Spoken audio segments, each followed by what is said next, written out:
Mic check 1 2. Mic check 2 1 1 2. You have an agenda for today? No, I do not. Thank you. Check, check, check, check, check, check, check. It's got very little gain on it. Hey. Check. Check, check, check, check, check. It's directional.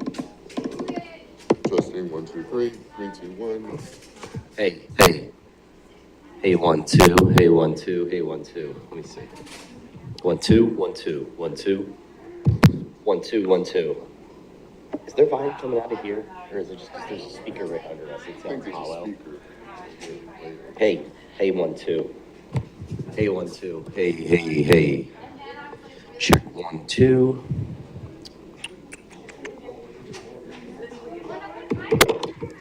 Hey, hey, 1. Good morning, good afternoon. 1 2 1 2.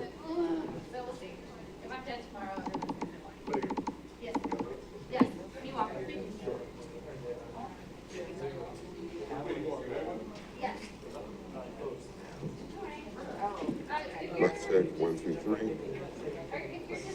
Stepping away from the mic, stepping closer to the left, to the right, to the right, to the right, to the right. Mic check 1 2 1 2 1 2 1 2 1 2. Mic check. Testing 1 2 3. Testing 1 2 3. Mic check. Testing 1 2 1 2. Mic check. Okay. Mic check. 1 2 1 2 3. 1 2 1 2. 3 2 1. Hey, 1 2. Hey, 1 2. Sure. If you want to talk, do some checks while you're there. Check 1 2, check 1 2. Renaming the You been to Zoom. Flower Town lately? Not lately. Some of my in-laws are at their flower. Didn't you say someone's in the fire department up there? Oh yeah, my father-in-law's in the fire. Yeah, fire department. Yeah, we haven't been there. 1 2 1 2 1 2. That's a little bit better. Oh wait, no, that's not what I wanted to do. Missions. Board. Congratulations. Okay. Thank you. Sorry. Everything set up good? I think so. Yeah, I just wanted to change the name. I go to the communications office. Okay. It's confusing. Not a problem. Mic check 1 2. Mic check 1 2 3. 3 2 1. Counting down. 10 9 8 7 6 5 4 3 2 1. Mic test. How does that sound? Audio levels are good. Mic check 1 2 3 4 5 6 7 8 9 10. Mic test 1 2 1 2.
well.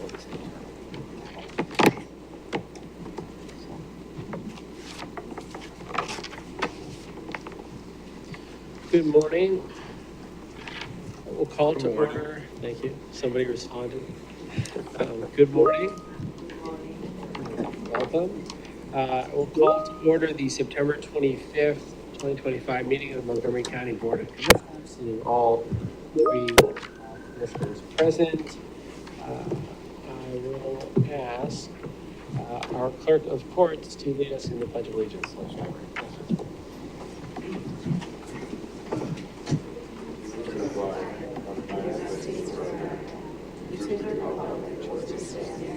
One nation, under God, indivisible, with liberty and justice for all.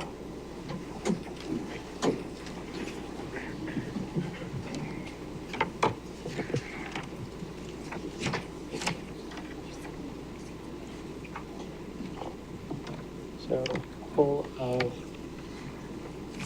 announcements today. I'll just start. Last Friday, I had the pleasure of being at a few different events around the county, from Ardmore up to Greenland, Red Hill, and East Greenville for our Monco 2040 grant program. And Ardmore separately was for groundbreaking of a new housing development, which is the senior home called Ardmore House 2. It will feature 60 modern apartments designed for seniors with accessibility and comfort in mind. It's an affordable housing project developed by Human Good in collaboration with Lower Marion Township. We had funding from the state, from the locality, and the county invested $5 million in this. It was really an exciting day because the cost of housing is a major issue facing everyone across the county, and we were able to work to secure over $13 million in a state tax credit, the LIHTC program for this, in addition to 5 from the county, and I think around 2 from Lower Marion Township. We also had a number of investments, as I said, in our Monco 2040 grant program, and I'll thank our planning commission for all the work they do.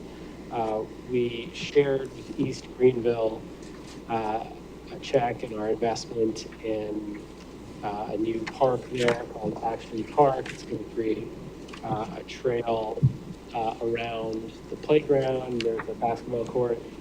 And for those of you who don't know about Action Park, it's my new favorite park in the county because it smells like chocolate. The Blommer Chocolate Factory is right next to the park. And so while you're playing basketball, you will be distracted by the smell of chocolate. And hopefully, I don't know, I would have fun with that. But, yes. What? I don't like You're not- chocolate, yeah, so that, Really? but if it was the smell of vanilla, I'm a Okay. vanilla. All right. What is it, white chocolate? Competing. No, not even white I chocolate. don't like that either. Nope. So don't buy me Well- chocolates for Valentine's Day. Well, now I have don't. to cancel my order. Sorry, I mean it. I always go with the red and white garments on Valentine's Day. There we go. But we need a vanilla competing park with a vanilla factory. But so anyway, that's Action Park. We invested in New Trail there. There's also the Upper Perk Library where we invested in motorized blinds. It's a very sunny library. It's actually an old cigar factory that they turned into a library in Upper Perk. And librarians were thrilled to have that. They do a lot of great activities for people of all ages in the library. And in Greenland, we also cut a ribbon for the PA Highlands Trail connection, which is going to make it easier for people to get around via sidewalk to the trails. And it was also the borough's 150th anniversary, which was a nice celebration. So all 3 of us are going to be out there with different Monco 2040 grants around the county, so stay tuned. It's one of my favorite programs in the county because we get to work directly with municipalities and nonprofits, and I help them achieve goals, whether it's transportation, sustainability, and infrastructure. So it's also Veteran Suicide Prevention Month, and for Suicide Prevention Month. And specifically, we wanted to acknowledge some of the work being done to prevent suicides among veterans. And this Friday at noon, we'll be hosting a flag raising outside the courthouse to remember veterans who have lost their lives to suicide. Approximately 17 American veterans take their own lives every day. One is too many. In Monco, we were proud to establish the Veterans Crisis Response Team in PA in 2022. Since its inception, the team has responded to over 150 calls, prevented numerous suicides from happening. We also have taken a proactive approach here to ensure that we come together with all of our partners, and we created a task force. Tomorrow, the task force and Representative Joe Webster will be having a special flag raising in honor of that. That's what I mentioned. So they'll be hosting that. So today, we wanted to present a proclamation to Charday Westcott, who's the chair of the task force. She's a community engagement partnership coordinator with the U.S. VA and brings a wealth of experience to the work. We're so grateful for her leadership in leading our task force, and so I wanted to bring her up. Oh, thank you. Yeah, come on up and we'll present you with this. Here.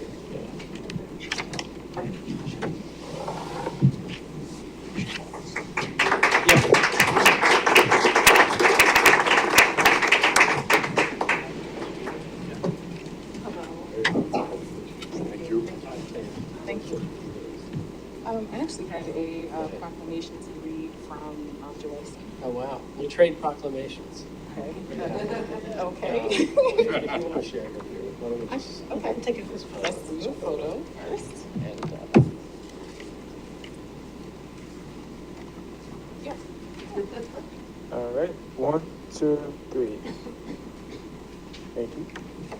thank you. Thank you.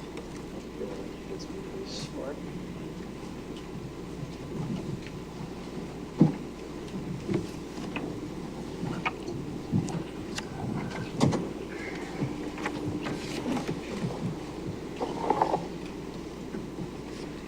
Good morning, everyone.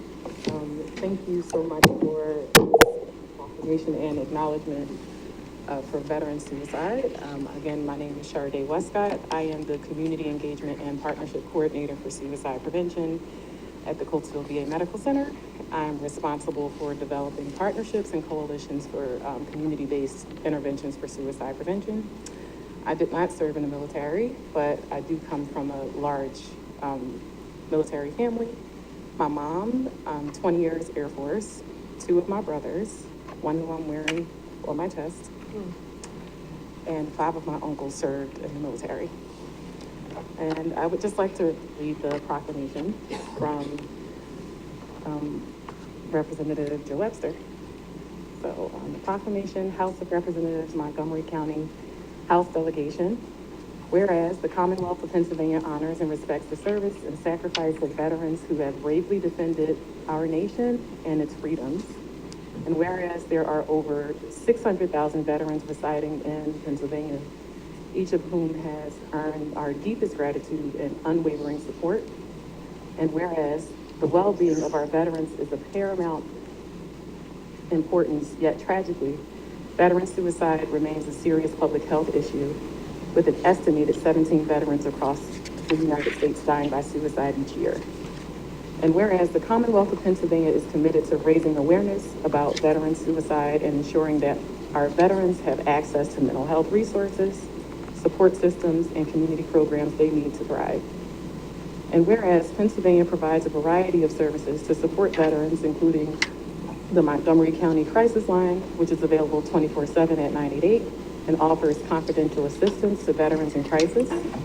And whereas the Pennsylvania Department of Military and Veteran Affairs, DMVA, offers programs such as the Veterans Trust Fund, which provides funding for essential services, and the Veterans Outreach Program, which connects veterans with local resources.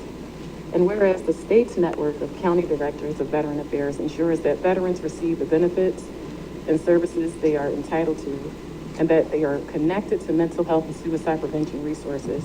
And whereas it is vital for communities across Pennsylvania to come together in support of our veterans, to encourage open conversations about mental health, and to eliminate the stigma associated with seeking help.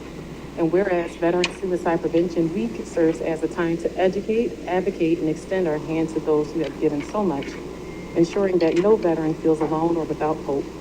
Therefore, on behalf of Representative Joe Webster, Chair of the Montgomery County Delegation of Pennsylvania House of Representatives, along with each member of the delegation, do hereby recognize the week of September 25th to October 2nd as Veteran Suicide Prevention Week. And in his words, I urge all citizens, businesses, and organizations to join in this important observance by raising awareness, supporting our veterans, and promoting mental health and well-being throughout our communities. Thank you. Thank you so much. Thank you for all your service.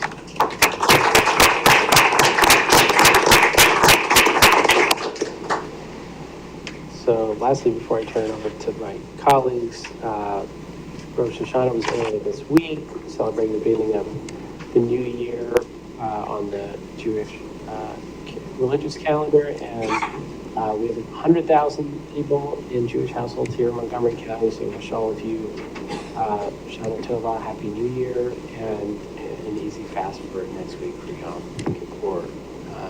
With that, I'll turn it over to Commissioner Winder. Great, thanks, Commissioner Makisha. Good morning, everyone. How's everyone doing? Doing okay? I know girls are like, what is this? Can we just go back to being in high school? So we'll get to you in my remarks, and then you can scoot out of here. So before I jump into a couple of other things, I just want to acknowledge the past couple of weeks. I know it's been a challenging time for communities across the country. And we're seeing a lot of discourse on television, in social media. I often have to tell myself to stay out of the comments on Facebook, but I never do. It's my evening ritual. But we know that those outlets have often been very divisive and counterproductive, especially to the work that we do collectively to make Montgomery County a great place to live, work, and raise the family. So, I just want to say in moments like this, I just want to emphasize again that it's important to engage with each other in good faith and with respect, even when, or especially when, we don't agree. I think we as a board have a responsibility to operate and model that behavior. But personal attacks, hate speech, violent speech has no place in our community or online spaces. So I just want to ensure that everyone collectively, regardless of who you are, take a moment to not be complicit to, the hatefulness that is out there. We have a lot to be grateful for and to be joyful about. And look, if we can all engage in seeking to understand and give each other that dignity and respect, the world will be a much better place. And so I just wanted to say that at the outset. And then I'll go to the next thing. In the spirit of compassion, this month is National Recovery Month. And it's really reflective of how our community recognizes some of our most vulnerable friends and neighbors. This has been a month of milestones and connections for my family. Just last week, my brother Randy celebrated 2 years clean and sober. We were able to share our family story of addiction, recovery, and the amazing people that we met along the way at several community events this month. I had the honor of hosting Pennsylvania Secretary of Drug and Alcohol, Dr. Latika Davis-Jones, as a keynote speaker. And I want to thank her for her work to tackle the substance use epidemic that exists in our state. And I'm glad that she came to Monco to do the Reflections on Recovery event. We first met in 2023. And that was the first time that I had the courage to really share my story publicly. And I'm glad to see that fast forward some 2 years later, we were able to do an event together to show people that recovery is possible.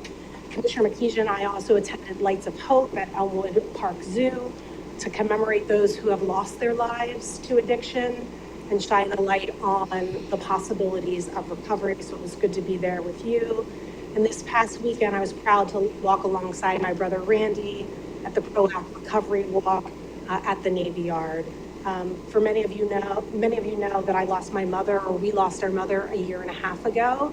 And I watched her journey trying to save her son from opioid addiction. And so this month has been filled with so much hope, not only for our family, and I know that my mother is proud of the work that my brother has done to maintain his sobriety. So I just want to say that, if anyone is early in recovery, still struggling to find sobriety, that recovery is possible, and that my family's journey is living proof of that. So thank you to my team and all those who have made Recovery Month possible.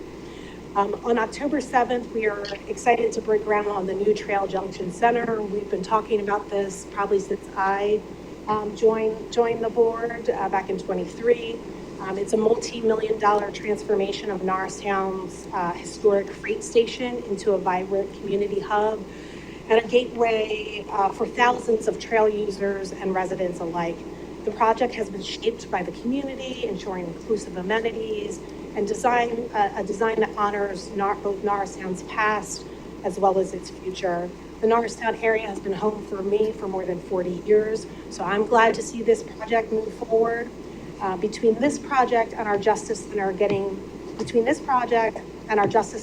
closer to completion. Did you see the plant? Have you seen the plants are going up, the trees? I think, Mr. Morgan, you were talking about the trees the last time you saw them on the way in. And I know our Commerce Department is doing a lot of great work to engage Norristown's Chamber of Commerce to really work to revitalize Norristown and Main Street. So I'm really just proud of the investments that we're making into the Norristown community. So we'll hope that you'll join us on October 7th as we break ground for that new Trail Junction Center. And I think last but not least, you ready, ladies? Ready? Okay. So finally, how about those Eagles, right? But there are two sets of Eagles. There's two sets of Eagles, actually. First, we can celebrate the Philadelphia Eagles being 3-0 in the last 3 seconds of a historic game this past weekend. What a game. I know we're still on a high from that. But there's an even more important group of Eagles that are here today. And that's the Lansdale Eagles, the girls' flag football team who represented the Philadelphia Eagles at the NFL Flag National Championships in July. Let's give them a round of applause.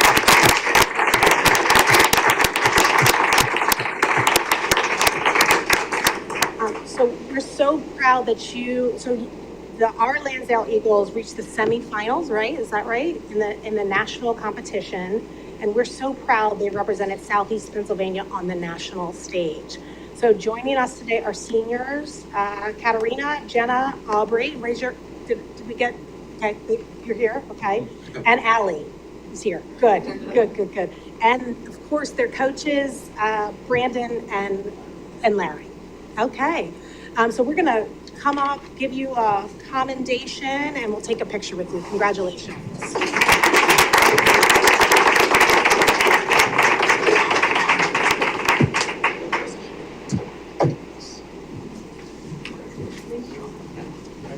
We're actually the Lansdale Catholic Crusaders. Okay, well, my team did not give me the, should we say that again? Lansdale Catholic Crusaders. Lansdale Catholic Crusaders. That's the correct name. Sorry about that. Congratulations. Okay, congratulations. Congratulations. So who wants to hold this? Okay, we go. Okay, we'll get you in the middle. In the middle. Sorry.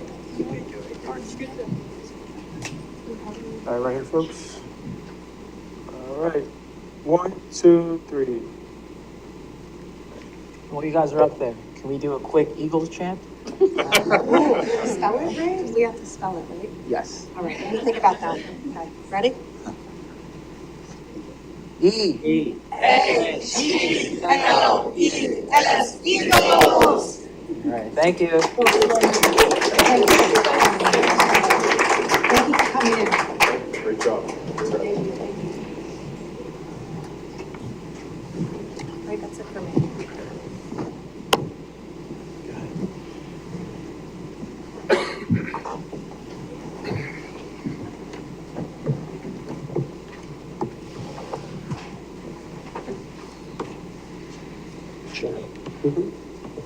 You done? I'm done. Yep. Alrighty, trying to think what's left to say. Well, I do agree that the Justice Center is looking awesome out there, especially with all the plantation going in, the trees and the bushes and all that's gonna look really great. Only thing missing out there is the 9/11 memorial that we need to bring back. That's just my opinion, but we'll see what happens. I have to agree with Commissioner Weiner and Commissioner Makisha said before as well. You know, the last 2 weeks or so has been very trying times. And it's just the last 2 weeks we're referring to, but this has been trying times for a while now. And the division within our country and how it ripples across into the states, the counties, the cities, municipalities, communities, it's really taking its toll. And it's as elected officials, as leaders of Montgomery County, it's you know, we see it day in and day out. And since taking office last year, we've tried to demonstrate from a leadership standpoint that although we may not agree all the time on everything, which we shouldn't as elected officials, and that's okay. But when we disagree, and then we move on. We haven't, you know, really, I mean, sometimes we might get a little, you know, loud or heated or whatever about the issue that we're talking about, but we're able to get up, walk into the other rooms, and then we just get along and we talk, and, you know, we go to events all over the county. There's lots of times there's 3 of us there or 2 of us there, or, you know, and, you know, we really have been trying to lead by example to demonstrate that even though we may have differing opinions, that's okay. I was able to speak at a couple of vigils over the last couple of weeks, and I really tried to promote the messaging of, you know, unity even during disagreement. And I was at one last night, and I talked about that, you know, we all have our opinions. We all have what we feel is right or what we think is right. And that's okay. And that's, I said, you know, that's the way we have to accept each other. We all think differently on a lot of different topics. And just because we disagree doesn't mean we have to sit here and say, well, now I hate you because you don't agree with me. That's the time for us to, you know, to reach out and say, well, I don't disagree, and here's why. And then somebody comes back and says, well, I don't agree with that. And you say, okay, all right, well, that's all right. I mean, we have to stop this rhetoric that's going on. And a lot of times, and I agree with Commissioner Weiner, it's hard not to read comments because how vile it's gotten. And I'm not saying any individual group is any different than any other group. It's gotten very vile. And then we saw yesterday, you know, shots rang out at an ICE detention center in Texas. Don't care what your position is or what you feel regarding law enforcement. No matter what, that's not the answer. And I call the shooter a coward because after shooting 4 or 5 or 6 shots, whatever it may be, he decided to take his own life. And then we also had recently, and I just want to bring up because I want to get their names correctly, we had officers that were shot out in York County responding to a domestic dispute, and 3 officers lost their lives. And, it was Detective Sergeant Cody Becker, Detective Isaiah Emmenheiser, and Detective Mark Baker. These were 3 individuals that decided to make the call to serve their communities, and they were, their lives were cut short by,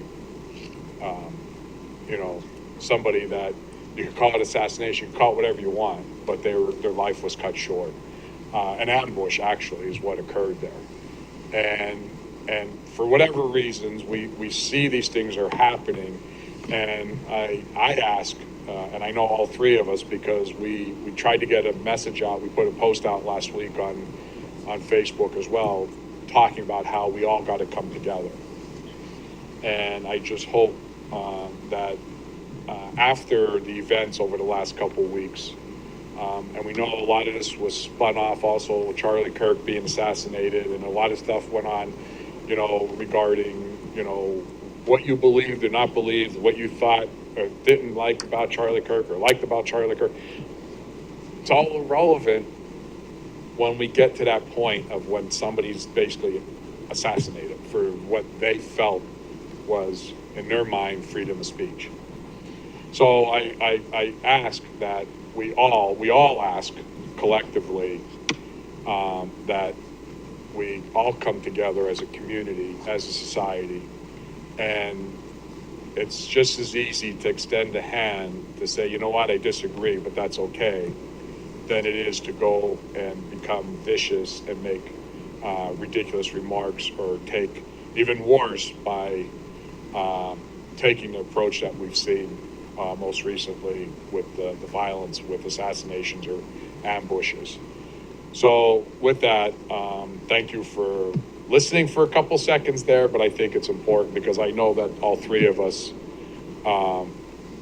have tried to do our best to work together for the best for Montgomery County. So real quick, couple other things. Last week I spent the day up in Hatfield. I visited several businesses. I met with some of the business having a lunch, but we went on a tour to Clemens Food Group. They're one of the largest suppliers, I believe, globally for our pork products, ham, our all favorite bacon, if we like bacon, right? You know how hard it was when I went into where they're doing a bacon production and you're seeing all that bacon? It's like, man, this is like, if you like bacon, I guess you should say. But it was actually really, really interesting to see the operation. They've been in their 5th generation now, family business, and they're a huge employer in the area up in Hatfield. So we're very happy, and we want to thank them for having us there. Then we went over to the Roden Group, and Roden Group specializes in injection molding of like plastic products. One of the things that we saw while we were there was they were we're watching them create handles for those 5-gallon water jugs, which was really interesting watching the whole process. But also they were, the founder of the business actually created Connects, and big toy, if you're familiar with it, it's like Legos, but they're all engineered pieces that connect together. Some really cool things that they've been able to do with those over the years. They had a grandfather clock that was created out of the pieces, a big Ferris wheel. But again, they're employer in the area, very technology driven with the machinery that they use. But it's cool because they're providing injection molded plastic items globally. And it's a business that's right here in our backyard. So we're excited to be there, and we want to thank them as well for having us there. So we've been out again. The 3 of us have been going into different communities and visiting with businesses, and really understanding the needs and the successes out there, and figuring out and helping to see how we can continue to grow Montgomery County.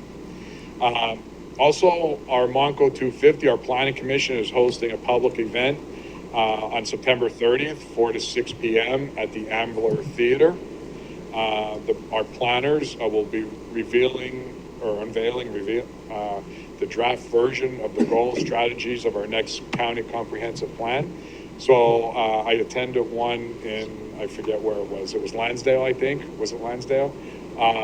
Sometimes we forget where we're at. We go to a lot of different places. But it's really good. A lot of very useful information. A lot of effort went into this, creating this draft plan. Working with community leaders, community representatives as well. So if you're in the Ambler area, please stop in and kind of get a review of the next comprehensive plan. And I think rumor has it that they'll probably have popcorn and cake and stuff there too. So we'll kind of try to bribe you a little bit. I mean, how could you say no to popcorn? So they're going to be celebrating, Planning Commission is going to be celebrating their 75th anniversary, so they're going to have the cake there to celebrate. And then finally, before I get into our Monco winners this month, I just want to, I was able to, 2 weeks ago, I think it was 2 weekends ago or so, I was able to participate in celebrating 100th birthday celebration, Bobby Shantz. Bobby Shantz was a Philadelphia Phillies. He grew up in Pottstown. He played with several different Major League Baseball teams. There's a whole write-up about him. A lot of, very interesting guy. Very successful Major League Baseball career. He was, like I said, a Philadelphia Philly. He was an all-star pitcher. He won. He was part of winning World Series. I forget what year it was with the Yankees, I believe. Ooh, I know the Yankees. Shouldn't say the Yankees in here, but he won in 1952. He won the American League MVP while playing with the Athletics. So it was really exciting, and I'm part of a group. It's called Warriors Watch, and it's a group of motorcycle enthusiasts, and we go to different type of events. So it was kind of exciting that we rolled in with 60 plus motorcycles with fire engines and all that. And he was blown away. And he was also a veteran. I mean, that was even more important than his Major League Baseball career. He was a veteran, and I believe it was the Air Force. So we're real excited I thought we would have some pictures up, but we're real excited to celebrate his 100th birthday celebration. So with that, we'll jump into the Way to Go winners. So this month we have several individuals, again, that have done a tremendous work and outstanding job here at Montgomery County. We like to recognize these individuals. My understanding is, unfortunately, based on their shifts or duties, they'll not be able to make it here today, so we're just going to announce them and show some recognition. So we'll start off with Clarence Smith in the Public Property Department. Oh, Clarence is here. There you are. Tired. You're like, what, third shift, second shift? Yeah.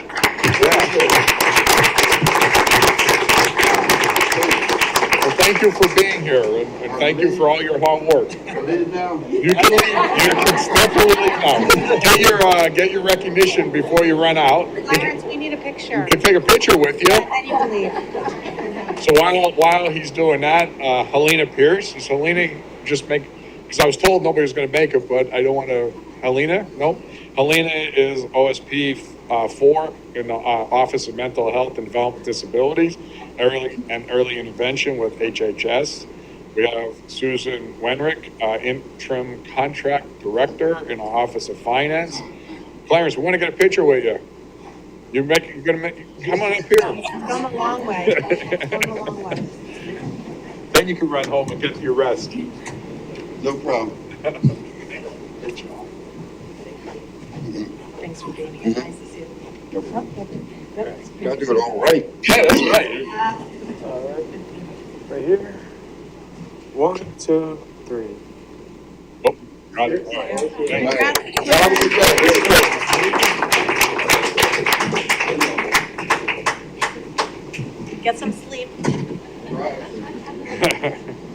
that's great. He was up all night and he came here quickly, and now he's on his way home to jump into bed. So he'll be back here again tonight. So I mentioned Susan, and the next up is Brendan Valverde he's inmate services caseworker in a corrections facility. And then last but not least, John Mandrecci. He's our regional manager in our parks, trails, and historic sites. All of them have been doing an amazing job, amazing work here in Montgomery County, and we are honored to be able to recognize their efforts. That's all I got. Great, thank you. Okay, so first up, we're going to hear a presentation on our fall vaccination plans from Dr. Alvin Wong, our Chief Medical Officer in the Health and Safety Department. Good morning, Commissioners, and thank you for the opportunity to provide this update. My name is Alvin Wong. I've been a Montgomery County resident for more than 25 years. I'm an emergency physician, and I serve as the Chief Medical Officer and Regional EMS Medical Director for the Department of Public Safety. My remarks today come from a strictly scientific and clinical perspective as an academic emergency physician, and my goal is simple: to help our community understand why fall vaccinations matter, what the current evidence shows, and how our residents can access these important protections. Next slide, please. And then a quick disclaimer: although I am a physician, I am not your physician, so I would encourage everyone to consult with your primary care physician for individualized medical advice. Next slide, please. So this is a graph from the CDC showing frequently detected viruses from laboratory specimens that have been submitted for analysis. Next slide. Every fall, as temperatures cool and people spend more time indoors, we see predictable increases in respiratory viral illnesses, particularly influenza, RSV, and COVID-19. Emergency departments, family practice offices, and urgent cares across the region begin to fill with patients who might otherwise have remained healthy. Vaccinations are not the only tool, but these remain the most effective way to blunt these seasonal surges. Next slide, please. At the individual level, vaccines reduce the risk of contracting these illnesses, and more importantly, decrease the severity of illness if infection occurs. For example, influenza vaccination consistently reduces hospitalizations, and COVID-19 vaccinations have proven demonstrated effectiveness against severe disease and death across multiple studies. RSV vaccination is newer, but early data are very encouraging, especially in high-risk groups like infants, seniors, and pregnant women. Next slide. Oh, you can stay here, please, actually. Beyond individual benefit, however, there is community benefit as well. Vaccines provide a community-wide shield, and when vaccination rates are high, transmission decreases.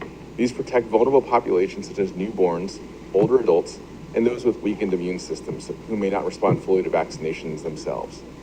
This concept is what we often call community or herd protection, and is critical for managing hospital capacity.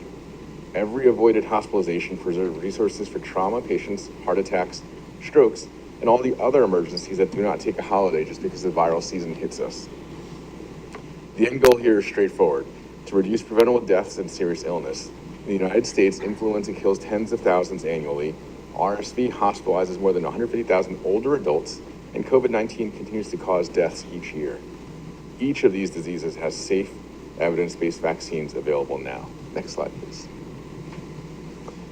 So patients and families often ask where they can turn to for reliable advice. And the good news is that multiple professional organizations have provided clear and scientific-driven guidance.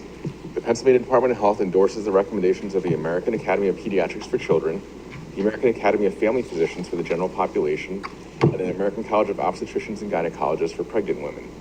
These organizations base their recommendations on rigorous, physician-driven evidence review and not opinion. Next slide, please. In the interest of transparency, I've summarized each organization's guidance here, but won't spend the time to go through every detail individually. It's important to note that vaccination recommendations across all three organizations mirror each other and coincide with existing recommendations. COVID-19 vaccinations are recommended for all children without contraindication above ages 6 months. And influenza vaccines are recommended for all children 6 months or older as well. Ideally, we want to get an influenza vaccine before the end of October because that's when peak flu season will start. Next slide, please. The American Academy of Family Practice is charged with providing recommendations to the general population. They recommend that COVID-19 vaccines be given to all individuals 18 years of age or older and especially important if you're over age 65, are at increased risk for severe COVID-19, or have never received a COVID-19 vaccine before. They make a similar recommendation as the American Academy of Pediatrics for influenza vaccine, and recommend that all patients over 6 months of age receive a vaccination. Next slide. And lastly, the American Academy of OBGYNs.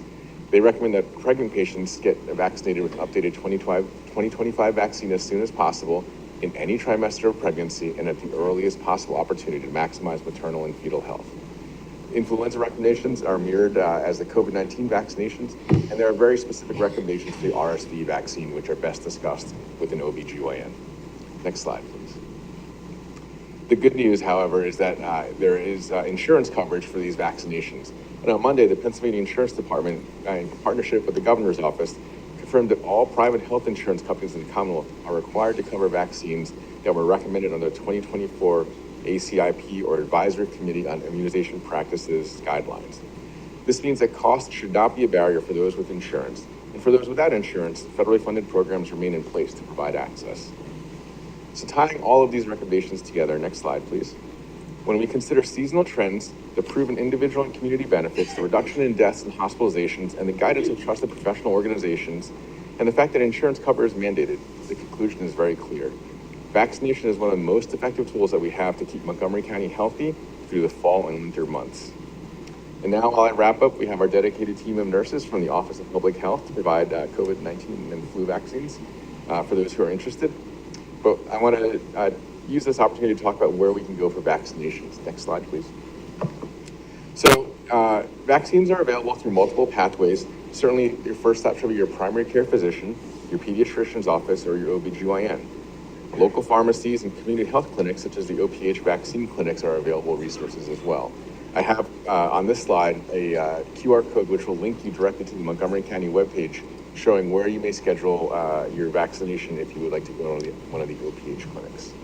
Next slide. And with that being said, I want to thank you again for this opportunity to present, and we'll welcome any questions. Thank you so much. Look, I just want to say I'm grateful that the governor and the Department of Health have taken the action to require that insurers cover this so people don't have to pay out of pocket. And I don't even know what it would cost, but that would be certainly having an impact that would be negative for the whole community if people didn't have access to the vaccines. And there's been a lot of confusion and delay at the federal level, but we're following very clear recommendations and guidelines from those who know the science and the data and public health best. So thank you for making that clear. And I was just going to say, I lost my mother to COVID some 4 years after the pandemic. And while she was compromised because she had other illnesses, like as her caregiver, like it would have been irresponsible of me to not be vaccinated and potentially bring COVID into the home. And so, and COVID was eventually what ended up taking her life. So I'm going to do my part to get vaccinated, ensure my family's vaccinated so that we can ensure that those that are vulnerable, you know, friends and neighbors, we're not putting them at risk. So thank you for your leadership. And I hate shots, but I'm going to do it for the cause. So, Thank you. Yeah, Appreciate thanks. Thank you. You're going first, right? I'll go first. Okay.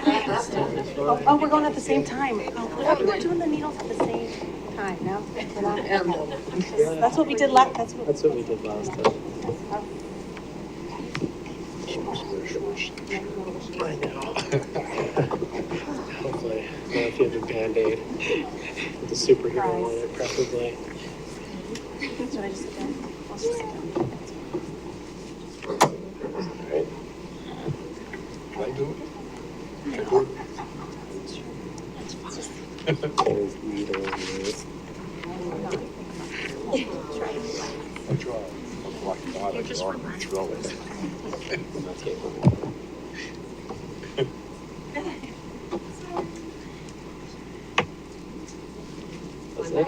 That's it? That's it? My allergy shots have a lot more serum in there.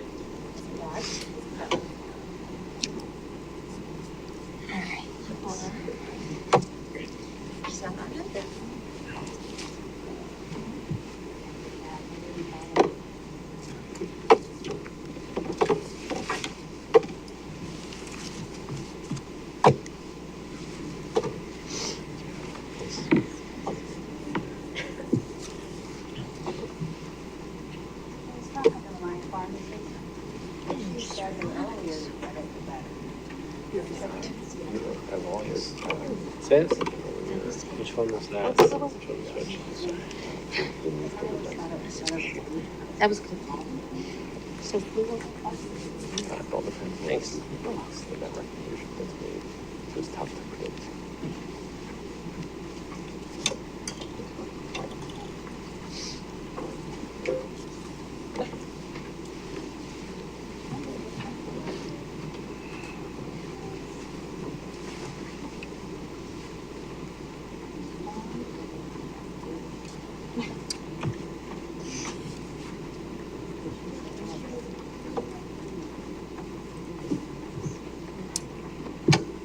How easy is that?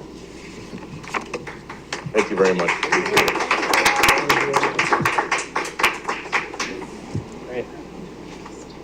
We try to move quickly through the meeting so we don't fall asleep.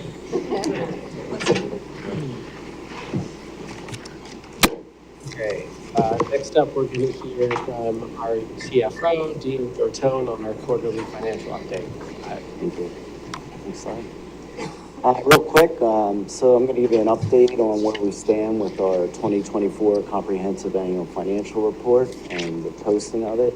Also, I wanted to recap the Volunteer Emergency Service Real Estate Tax Rebate Program that we just completed our first year with, and talk a little bit about what the plans are for next year. And we're going to look at revenue performance through July 31st of 2025 and expenditures. And then I'm going to talk a little bit more about our financial planning and our budget process for 2026. Next slide, please. So real quick, our 24 financials have been under audit for the past several months. We have a new external auditor, Mayor Dussel, and they are in the final stages of completing the review of the audited financial statements, and we're hopeful that they'll be posted by early next week. So copies of that information will be posted out on the county website under the Controller's Department and provided to the commissioners and appropriate outside parties as well. So real quick, a recap on the real estate tax rebate program. We had almost 1,100 active volunteers that qualified for the rebate, real estate tax rebate. And this was, anywhere in the range of 10% to 100%.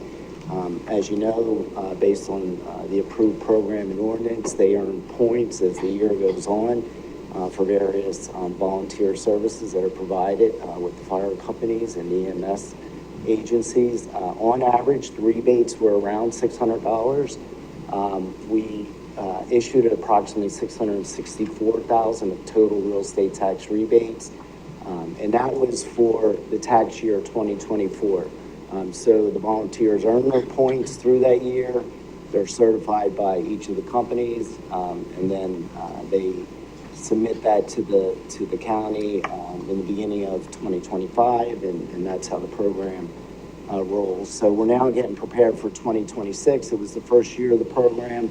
Obviously in 25, we learned a lot from it.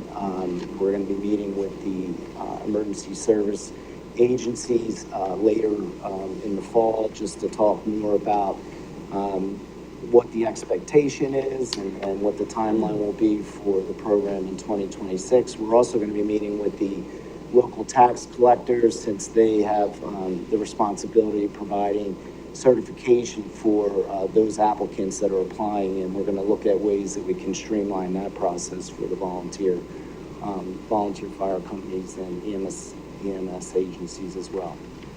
Next slide. So turning to the financial performance for the first 7 months of 2025, as you can see, we are trending in line year to date, both on the revenue side and expense side. We've collected 73% of the revenue budget, which is to be expected. We'll talk a little bit more about that and the reasons why. We've expended about 55% of the overall budget. So overall personnel costs, which is a big part of the budget, in the range of 45% when you look at the actuals year to date, they are trending moderately lower than the budget through the first 7 months. However, there is cost pressure in the area of healthcare and in the county pension funding. And I'm going to cover those points in the slides ahead. Next slide, please. Just an overall snapshot, so you can see this is the revenue that was collected in the first 7 months. 71% of it's real estate taxes, and then another 20% is our federal and state grants. To be expected, over 50% of the general fund budget comes from real estate tax revenue. And we would, at this time of the year, expect to have collected probably in the range of 97%, 98% of our total real estate taxes. Next slide, please.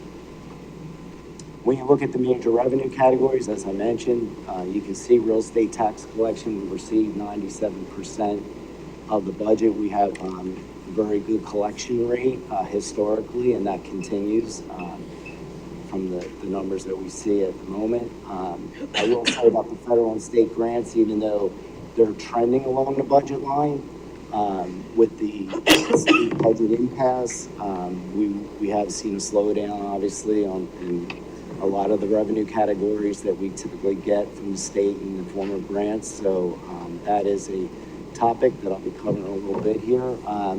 And the others, I would say, except for investment income, are in line with the budget. Investment income is outperforming, as I had mentioned in my last financial presentation a few months back. It continues to perform well, and I do believe we're going to exceed the budget by the time we get to the end of the year. Next slide, please. So real estate tax assessment, our assessment base, this is probably one of my biggest concerns, and one that we cover in a lot of our discussions and presentations, since real estate housing obviously has a big impact on the general fund budget. And what you're looking at now is current information through August 31st. It comes directly from the Board of Assessment, so it's tracking our assessment growth month to month throughout the year. And you can see year to date, through August 31st, we're actually in the negative. We're down by 0.10% from where we started in the beginning of the year. When you look at last year at this time, we had very, very moderate growth, about 0.17%. So this isn't a good sign, and we'll continue to monitor this as the months go on here, and obviously we're going to have to develop a 26 budget that will need to project out what we think the real estate tax assessment base will look like when we start the year in 26, and then any potential growth that could happen as we go through 26. This is a little bit deceiving. There is growth, obviously, but it's been offset by assessment appeals that are unfavorable, that have cut into some of that positive growth that we've realized. Next slide. And you can see this as you look at our trend over the last 10 years or so. We were growing annually anywhere between 0.5% and 0.75%. But you can see in 23, that started to slow down, and this is overall net growth. So again, there's negatives and positives that are mixed in with the numbers, but the trend in 24 was very, very limited growth, right? I'd call it flat and extremely moderate. And right now we're in the negative. So we have to continue to pay close attention to it. And obviously we will model out our forecast for where we think real estate tax revenue will end for the end of 25, and then rebase ourselves going into 26. Next slide. Just an overall snapshot of what's going on in the housing market in Montgomery County. Some positive news here. When you look at the total number of homes sold in 2025, so for the first 8 months, we're up 2.1% when you compare it to the same time period in 2024. And the median price has been increasing from month to month. Right now, it's at $490,000. That's about a 4.3% increase when you look at the same time period last year of $470,000.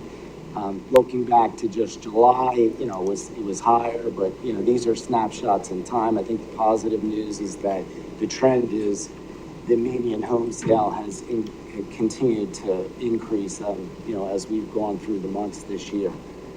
Next slide, please. So some of the emerging revenue trends that we need to be aware of, I talked about the collection of the real estate tax. That's positive. It's in line with what we would expect with the budget. The 2% discount period ends on April 1st. A big chunk of the revenue comes in at that point, and the flat period ends on June 1st, and we're now in the penalty period. To date, we've had about 6 million of discounts that have been issued, so those are taxpayers that are paying early. A lot of that's done through, the mortgage companies, doing their bulk filings of tax payments, and they obviously take advantage of the 2% discount. It's pretty much in line with the budget. I think we budgeted at about 6.1 million for discounts, so since the period's over, we'll probably end up very, very close to the budget on that. I talked about investment income earlier. This is good news. It's trending to outperform the budget. The budget's about 5.9 million. However, when we put together the 2025 budget, we were anticipating that the feds would have reduced short-term rates. Obviously, that took a while. We just experienced a 0.25% reduction, and there's future reductions that economists are looking at that could happen by the end of the year and then into 26. So I'd say over the next 15 months we are going to be looking at something less than what we're earning today. However, it's pretty strong in terms of how we have our funds invested through Treasury, our Treasury office. We're getting anywhere between 4% and 4.25% on liquid funds. So the early projection now is that we'll outperform budget by about 1.1 million, and I'll refine this number as we get closer to putting out the proposed budget. State gaming revenue has continued to grow from quarter to quarter. Based on the most recent information, I'm projecting that we'll exceed budget by 1.2 million, and we'll reevaluate what we think 26 will look like once we have another quarter of revenue under our belt, which we'll know about in October. Next slide, please.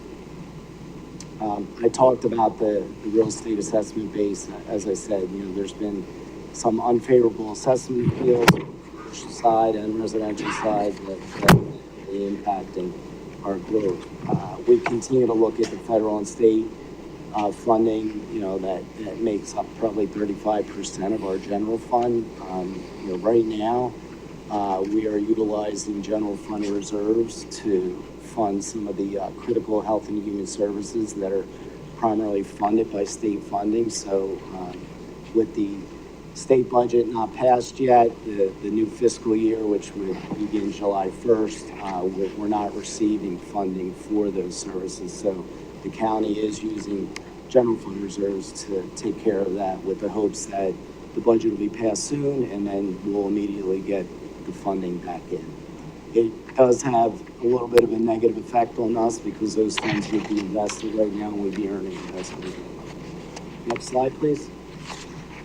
Turning to the expenditure side, as I said, about 55% of the budget's been expended. That's in line with what we would expect at this time of year. You can see personnel costs, represents 45% of the overall expense so far through July 31st. Debt service is another 12%. A good chunk of our debt service payments are typically in January and July. So I'd say probably over 2/3 of the debt service has been paid year to date, and then we'll have some remaining through year end. Next slide, please. When you look at the major functional areas across the board, you can see to the far right, percentage spent.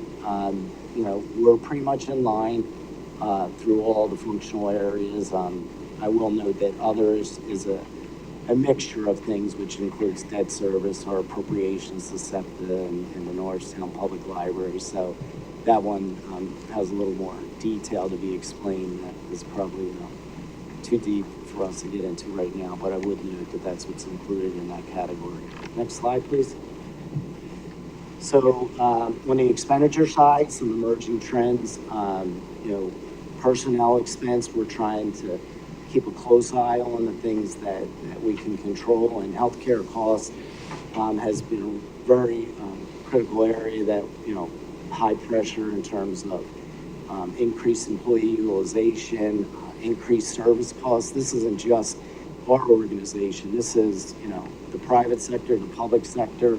The current trends are, in the 8 to 9% range for cost increases that are projected for healthcare overall. And those aren't the 26 projections, but even coming into 25, the same type of levels were projected, and we're experiencing it. By the time we get through 26, we're anticipating right now, and, we just went through, a very detailed analysis with our healthcare consultants, and, it's probably going to be, 10% increase by the end of this year on actual performance, and then we'll probably be budgeting in that range, 9 to 10% for 2026 as well. We have some higher costs in overtime in some of the departments, and, a lot of it has to do with service demands. Some of our larger departments, like the correctional facility, are where some of the bigger overtime numbers are.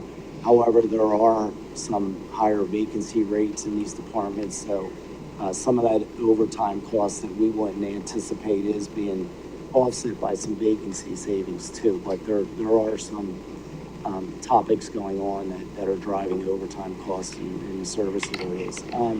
Some news that we learned earlier this year, our retirement plan actuarial evaluation report was completed in June, and we didn't expect this. However, the county contribution on an actuarial evaluation basis is up 2.1 million. So that'll come in higher than budget for 25. We're in the midst of getting a projection for our 26 budget, which is always provided by the actuaries in the fall before we adopt the budget. I did want to remind the board that embedded in our budget is a $4 million negative appropriation, which we put in for expected budgetary savings. So that is in the 2025 budget, and obviously a big part of it is expected to come through personnel costs, but we have to closely keep an eye on this between now and the end of the year. As I said, we do have a couple cost drivers in personnel, so we're hopeful that we'll have vacancy savings as well that will offset this.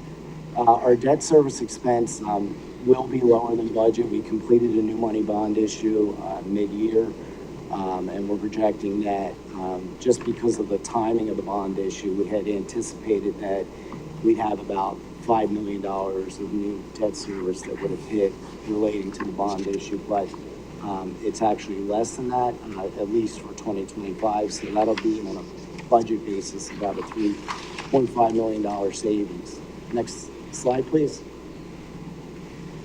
So some other emerging trends, as you know, there's been a lot of discussion around SEPTA funding at the state level, and we just recently received from SEPTA what the county's local operating match will be for 2026, based on SEPTA's current funding situation.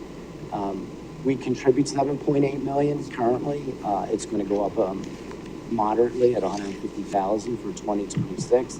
However, there's new state legislation to increase the local match to 20%. It's been 15%, and that would be in 2029 and beyond. I just put that out there as a note. We'll continue to follow this. However, at least for 26, we do know where we stand with our local match on the operating side. And there is a contribution on the capital side. It's roughly about 1.7 million.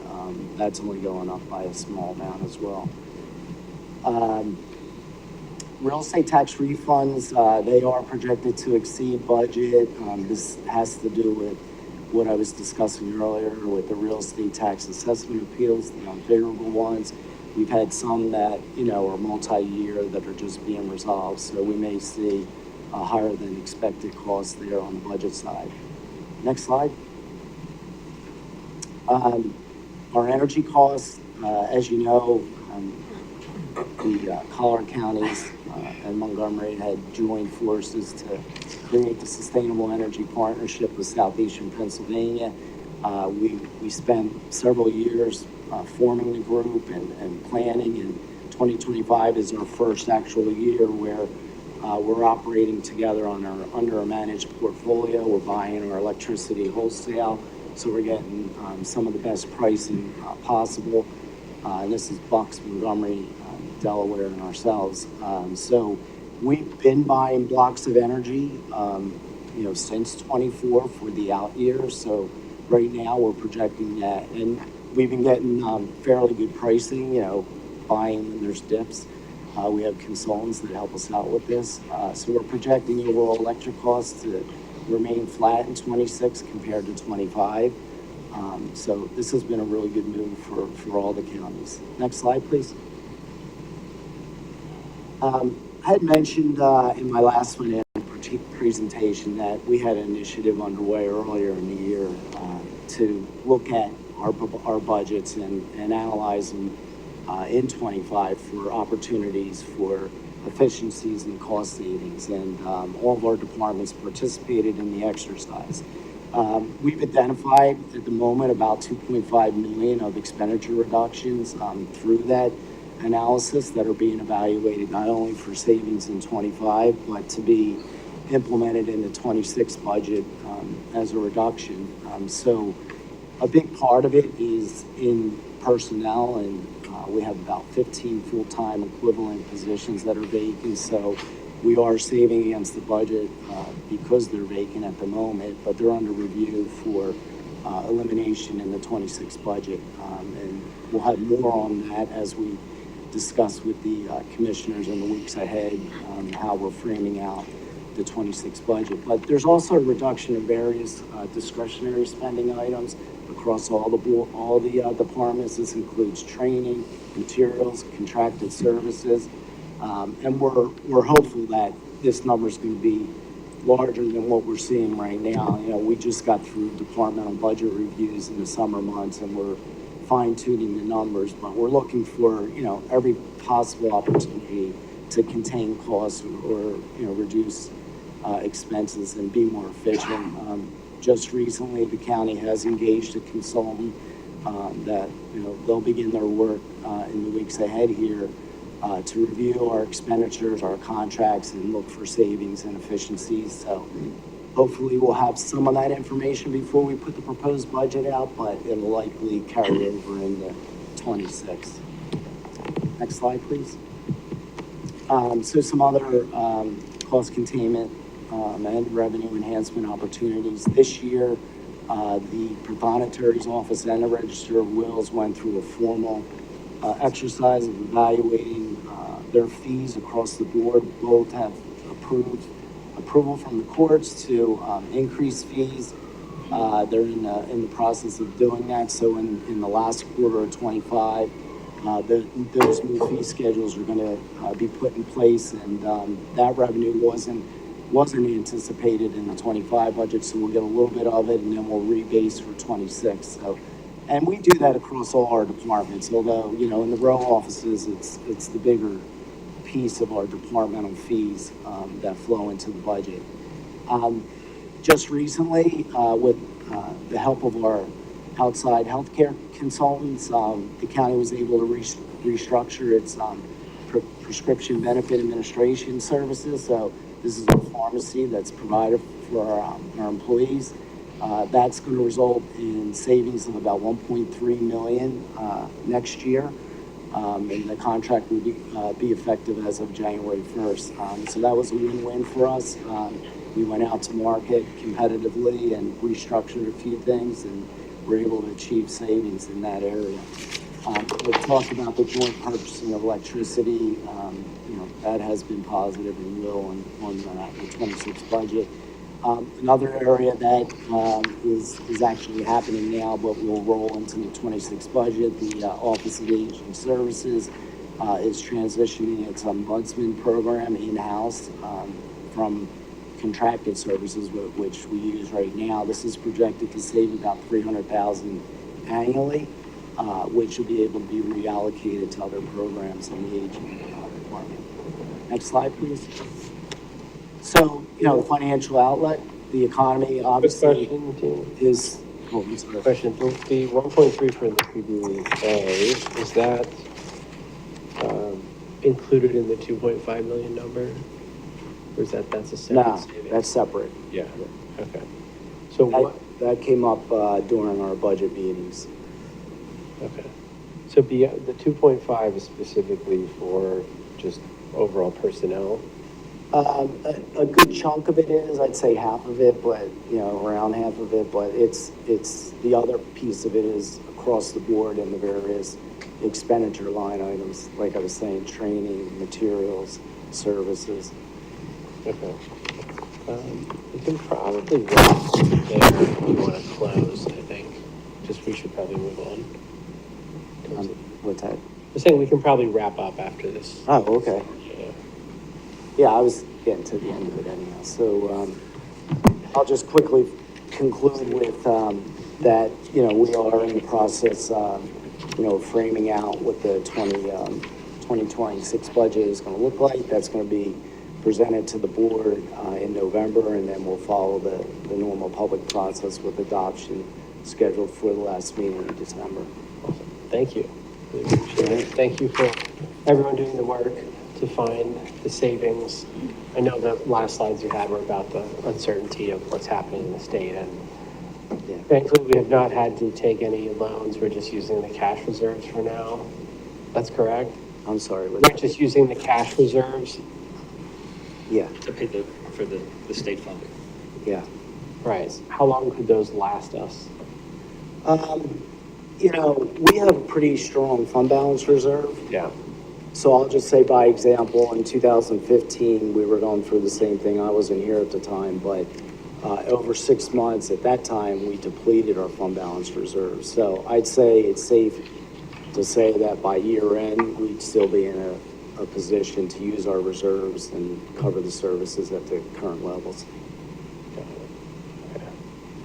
Any other questions? Couple quick questions. The 2.3 million savings is on 25, which is hopefully transferable to 26. The 1.3 million I'm referring to is projection for 26, not in 25, right? Yeah, Right. yes. Right. And then as we deplete our savings, our reserve, that does have an impact on our revenue projections through interest, right? Yeah, it does. Right. I'm hopeful that, you know, the state budget's adopted but yeah, it does cut into our investment income. Right.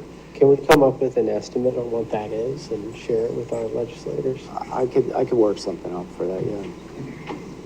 So is it possible in October for us to see a preliminary point in time budget for 2026 before we get this thing dropped on us in November of 27? Because I think it's important for us to start. I've been talking about this for a few months now. We have a large deficit, and I think the sooner that we start talking about this and showing this publicly, that we just don't drop this bomb in November with an anticipation of approval by the end of the year. Yeah, we do have plans and dates scheduled for discussions with the commissioners on the preliminary budget, some of the new costs, some of the proposals. But that's internal. I'm talking about at one of our commissioner meetings, public, that kind of give an overview of kind of where we're at. So can I just add to Commissioner DeBello, like, I want us to be careful about dropping bomb, like that's a little, you know, we're all internally having conversations about the budget and where we're at. So we're doing our due diligence to kind of understand what's happening. I understand what you're saying, Commissioner DeBello. You're saying kind of in advance of our hearings, our budget hearings, people are not finding out about it. But I just, you know, we have to do our due diligence to make sure that we know before we're presenting it out publicly. So we should probably talk about that internally in terms of what we do. None of us want to drop any bombs on any of our constituents. So I think we all take our fiduciary responsibility seriously. I'm not saying that you're saying that we're not, but just thank you just for language, clarifying. just language. I don't want to Yeah, like scare people. I'm just saying that traditionally in the county, Wait, the process has been, so, come November, here's the budget, here's the hearings, and then there's approval. And what I'm saying is that I would like us to have a preliminary, and Commissioner Winder and myself were on the school board, so this is very common from a school board perspective, where as you're going through the process, there's like a preliminary review. You're kind of like keeping the public informed of where things are at, so that, oh, maybe I shouldn't use the word bomb. yeah, I was just, it was a little. But look, no matter how you slice it, right now, we're looking at a large deficit. And I want, the sooner that, you don't have to keep looking at him. But we have a large deficit, and we need to talk to this publicly before November.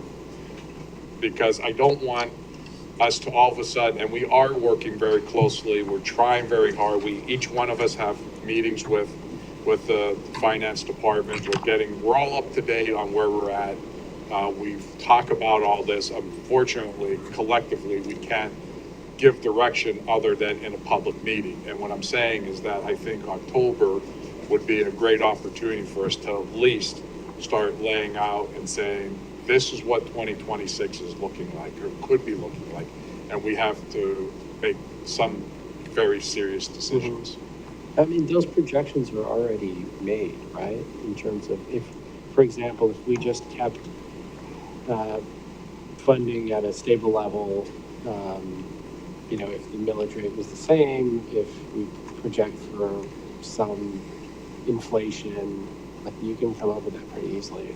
Yeah, I mean, we already have that. If we were talking about a status quo budget and, you know, modeling out at a high level what we think, yeah, I mean, that's our baseline. That last year, right? Yeah, the 25 budget's our baseline. That's what we're trying to, you know, reduce by containing costs. But you know, there's just natural cost increases and they're not small, right? Like we just talked about the healthcare, right? That's a big one, right? Pension, right? That's a large. You got 2 there, right? 2 million there. You got 4 million on healthcare. You're up to 6, right?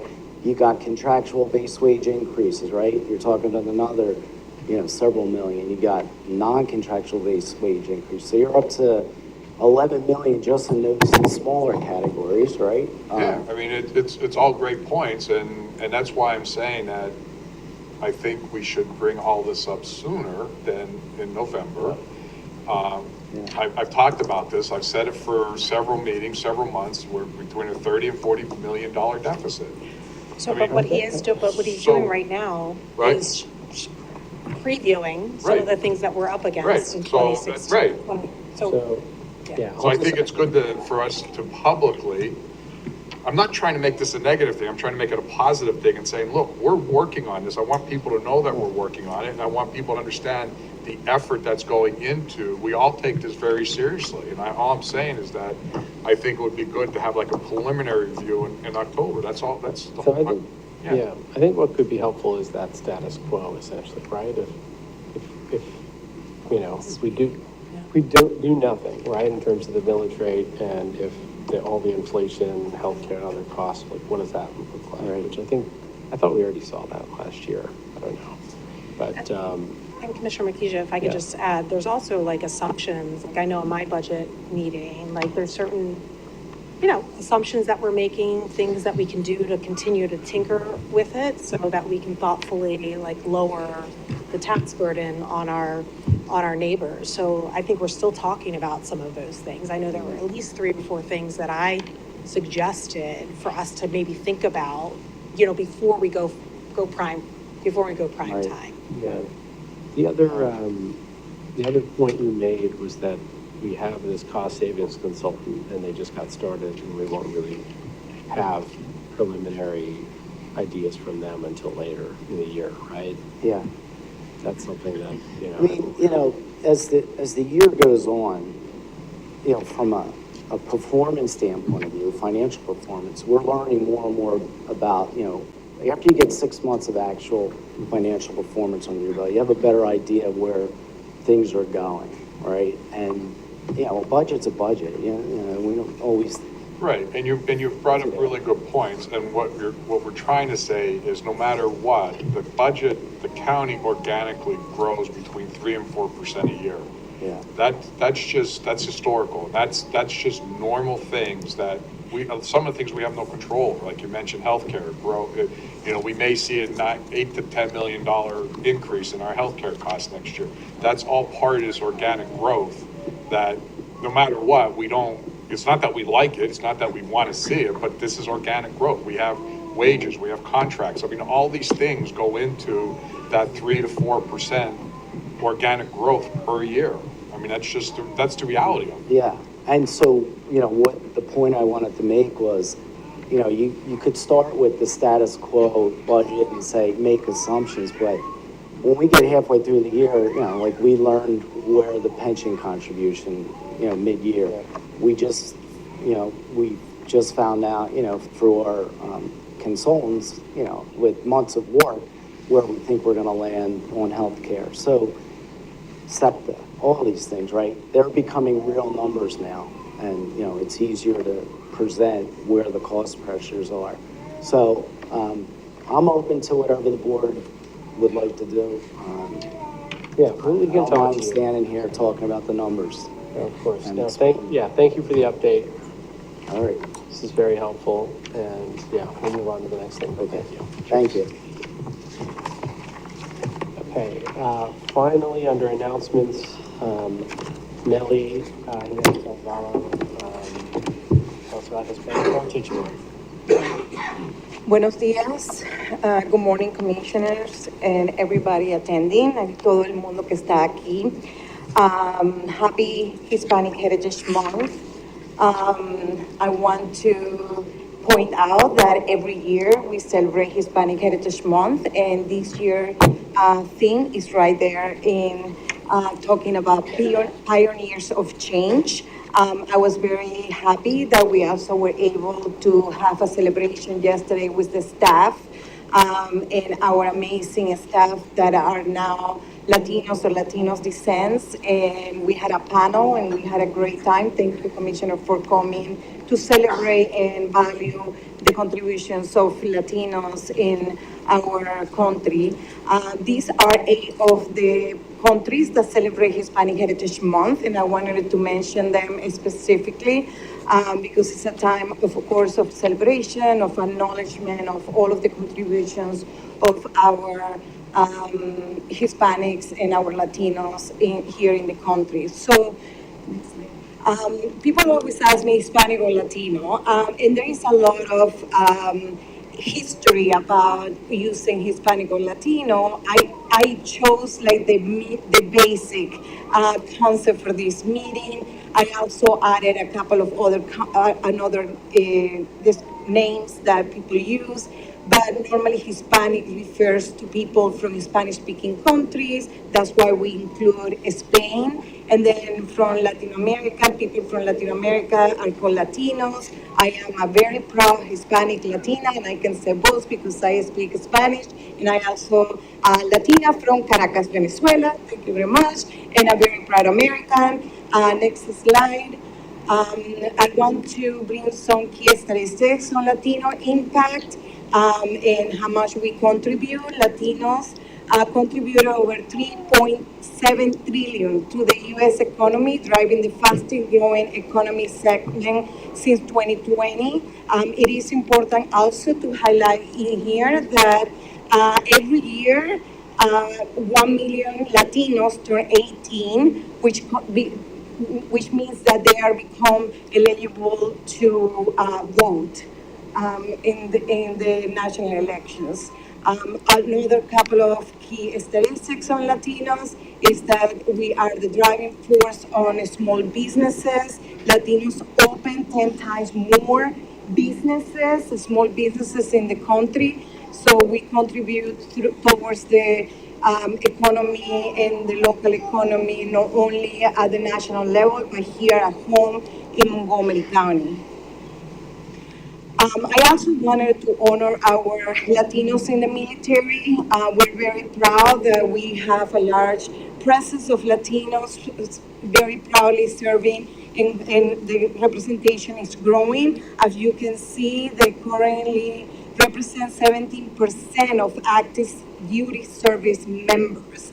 And also, we have in the Marine Corps has the highest Latino representation at 23%. And of course, we cannot forget our amazing Boricuas that serve in the 65 Infantry Regiment and earn national recognition for their bravery. I also want to highlight who likes the Phillies here. Let me see hands. Let me see. That's Phillies. That's right. We have 12 players of Hispanic descent playing in our Philly team. So we want to highlight that because it is important that we are part of this nation and we are part of the fabric of what we build every day. A couple of call of actions we want to keep investing on education, health, workforce, and leadership development. So we see our Latino community, member of the community succeed. Okay. I also wanted to highlight family is very important for Latinos, but these are some of the things that I wanted to highlight that we bring to the table. Of course, resiliency, innovation, unity and family, and youth leadership. Our children are the best gift that we can provide to our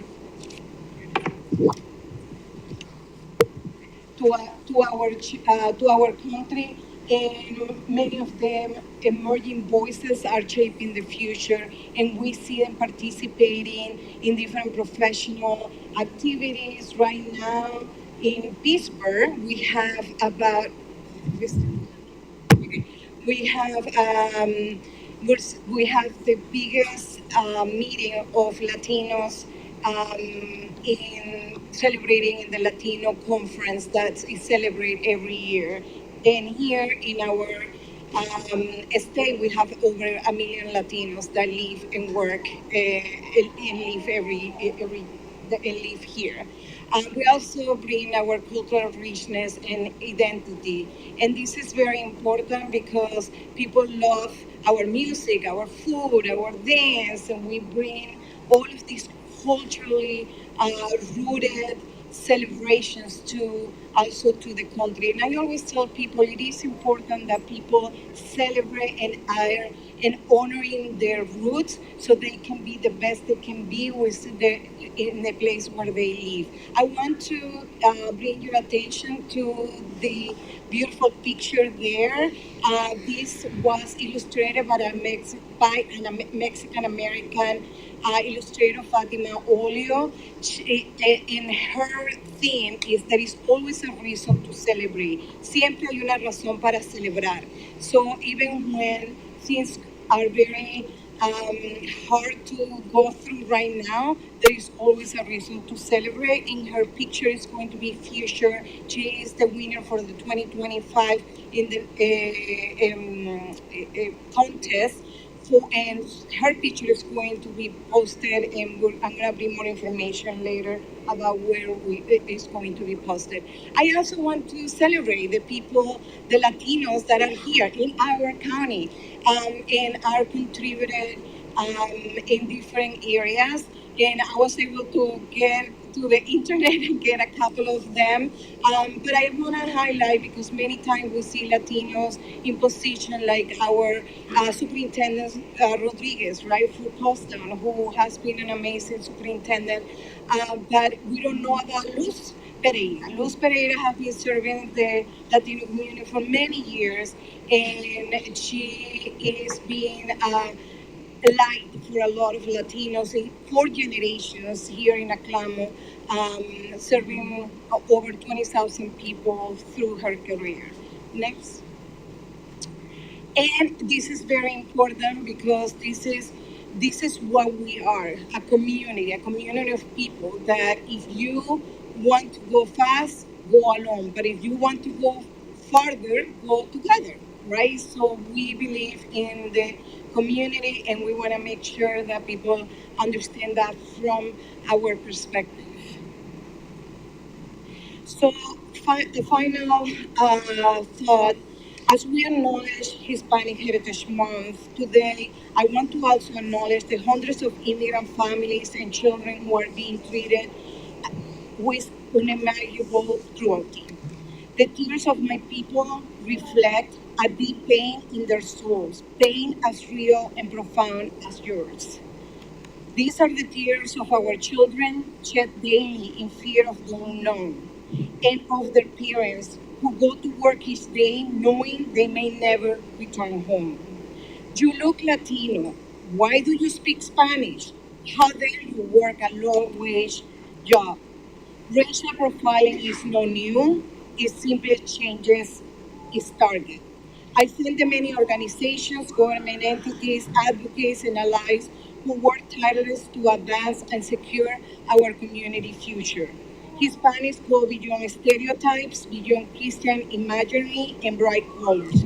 We carry stories of resiliency, family, traditions, and dreams. Our heritage is not only what is seen, but it goes but what is lived. Through the values we pass down, the faith that move us, the music that unite us, the flavors that comfort us, and the strength that define us. I am proud of my traditions, my language, and my Latinidad. Hispanic Heritage Month is more than symbols. It's a living legacy of resiliency, survival, passion, and compassion. It is the love that moves us and unites us. It is the importance of family, community, and country. Mi gente, yo los veo, los respeto y los admiro. How courageous you must be to come to a land you call home, one that doesn't always love you back. Like many Latinos who have been living and working on these lands for generations, we are here and we will be here for generations to come. Because this country, the United States of America, is our country too. Thank you. Thank you very much. And now we're going to be doing a proclamation for Hispanic Heritage Month. Thank you, commissioners. And I want to highlight some of the organizations that invited some of the leaders. But I want to highlight, of course, Adamino Ortiz, Dr. Houghton Kane. They almost 50 years old, they opened Aclamo, and I want to acknowledge them because Aclamo is one of the oldest organizations and have been serving the community for 48 years. I want to also acknowledge the CATE. They are turning 14 years this Saturday, and I'm going to be joining them. I want to also acknowledge the following organizations: Literacy Council of Norristown, Centro Cultural Latinos Unidos in Boston, Hispanic Heritage Association, Hochohoken, Montgomery County Family Services, Project Libertad, Marta's Community Farm, Spanish Language Service Collaborative Hub from the Community Connections here in Montgomery County, Keystone Opportunity Center, Mana on Main Street, the Norristown Small Business Assistance Center, Unidas para Servir Norristown, and Family Therapy and Consultation Services. Thank you for the work that you do to serve our communities. And now I would like to invite you that for the first time we have a proclamation that is also bilingual. So I'm very proud of that. So if I mention your organization and you are representative of those organizations, please join us for a picture with the commissioners. Thank you. Thank you.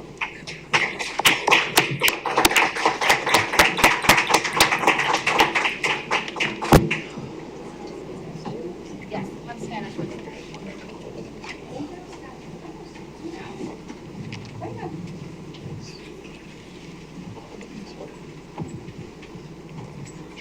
Thank you.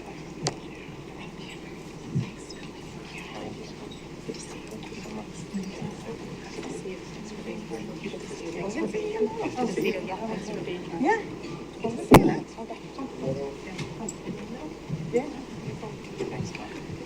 Direction. There you go. Okay. Okay. Right, here. 1, 2, 3. Thank you. Thank you.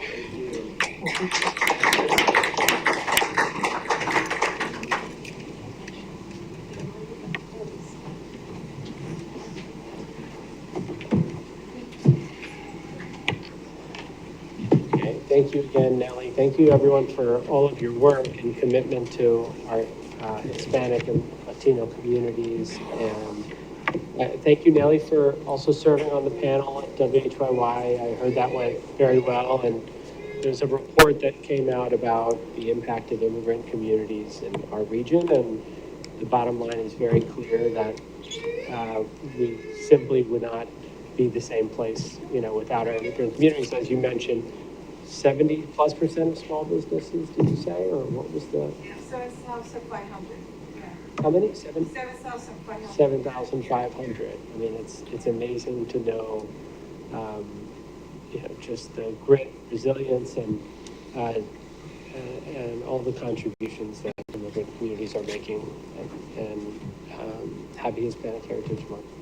Thank you. Thank you. Okay, we're going to move on to public comment. Do we have any commenters for agenda items first? David Morgan. Thank you.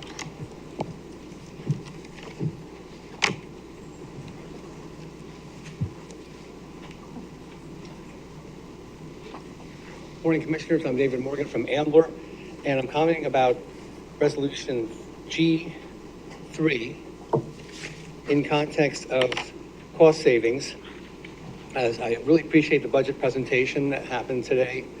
And I think when a lease happens, that commitment of funds should be really weighed carefully, because do we have opportunities for our staff to work from home more, as many businesses have, and utilizing many of the county facilities we already have. One facility that's largest comes to mind is space perhaps in the Justice Center. And I remember about 8 months ago, there was a time frame of 8 months, and Mr. King's here today. We were talking about the buckets of funds for our taxpayers to be able to help fund the Justice Center. And this is sort of just about culmination of that 8 months, when maybe a lot of the knowing of, is it 415 million, the total cost for the Justice Center? And capital items such as this, I think should be weighed for our taxpayers, affording them. I know you're all interested in savings, especially Commissioner DeBello voted against last year's almost 10% increase in the first line of our tax bills. And then we had a 13% increase in our real estate tax the year before. So with those steep increases and still a $30 million deficit, we taxpayers are really concerned about this cost of an agreement like this. And other, on Exhibit B, page 3, there's other Justice Center items mentioned in that sheet. So how is it sorting out with this initiative to vote on this issue of G3 today and other justice-related costs for the center? How is the project maybe coming to fruition? I'm saying that.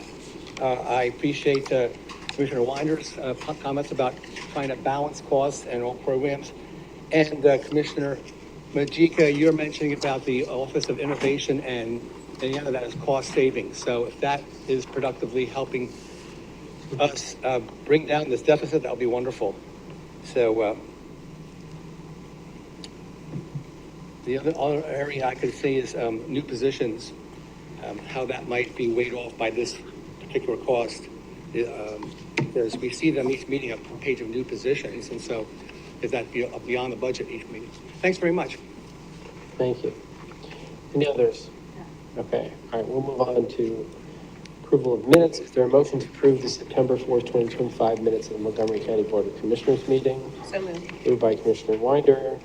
Seconded by Commissioner DeBello. Any board comment? All in favor? Aye. Aye. The minutes are approved. Moving on to resolution number 1, which is the authorization to submit a grant application for the Celebrate America program funding. Is there a motion to approve resolution number 1? So moved. Is there a second? Moved by Commissioner Winder. Second. Seconded by Commissioner DeBello. It seems self-explanatory. Is that all right? Do we want any details on that? I can take all the resolutions together if you want. Yeah. I'll go one by one, but any board comment? If you have any questions, let me know and I can ask the person to come up. All in favor? Aye. Aye. Resolution is approved. Moving on to an authorization to submit a grant application for residential substance abuse treatment program funding. Is there a motion to approve resolution number 2? Moved by Commissioner DeVello, second. I'll second that. Seconded by Commissioner Winder. Any board comment? All in favor? Aye. Aye. The resolution is approved. Moving on to section 3, an agreement to enter into a lease with Ramco LLC for property in Norristown for assets and infrastructure. Is there a motion to approve resolution number 3? So moved. It's moved by Commissioner Winder. Is there a second? Second. Seconded by Commissioner DeVello. Any comment? All in favor? Aye. Aye. The resolution is approved.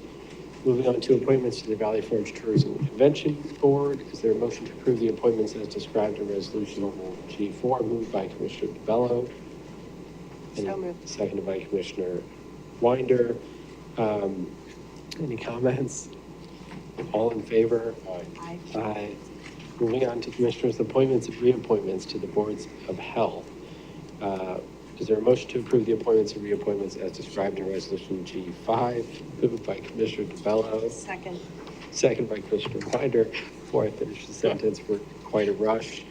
Any comments? All in favor? Aye. Moving on to Commissioners' appointments, reappointments to the Citizens Advisory Council of the Office of Children and Youth. Is there a motion to approve the appointments and reappointments as described in Resolution G6? So moved. Moved by Commissioner Winder. Is there a second? Second. Seconded by Commissioner DeVello. Any board comment? All in favor? Aye. Aye. The resolution is approved. Next, we'll hear from Mr. Tony Brio on our personnel list. Good morning, Commissioners. You should have in front of you the final copy of the Commissioner Department's personnel list. It is a 3-page document dated September 24th, 2025, with a timestamp of 8:47 a.m. All positions have been reviewed and accounted for your consideration. Is there a motion to approve the September 25, 2025 personnel presentation as given by Mr. Tony Brio? So moved. Moved by Commissioner Winder. Is there a second? Seconded by Commissioner DeBello. Any board comment? All in favor? Aye. Aye. Personnel list is approved. Thank you. Moving on to bids and RFPs. Is there a motion to approve the advertisement of bids and RFPs for Montgomery County on attached Exhibit A?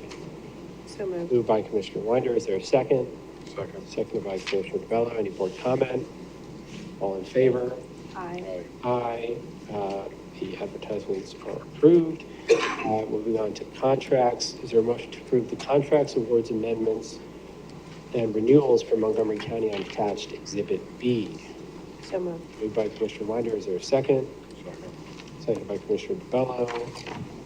I'll have one comment, which is that I believe, Dean brought this up in the financial presentation, but I thought it was great that, and this is going to come on salary board as well, that we have 5 positions that we're moving into the Office of Aging, and we're doing that because we were able to get out of a contract that was external and was costing us significantly more. So it's both a cost-saving initiative and a way to ensure that all of our older residents or seniors are getting the help they need in the Office of Aging. So thank you to Nathan Miller, who's acting head of HHS, Jennifer Barnhart, our aging administrator, and Lee for making that happen. That'll save us at least $200,000 over the previous contract we had. So all in favor? Aye. Aye. Motion is approved. Any public comment? Yes, Catherine Matthews.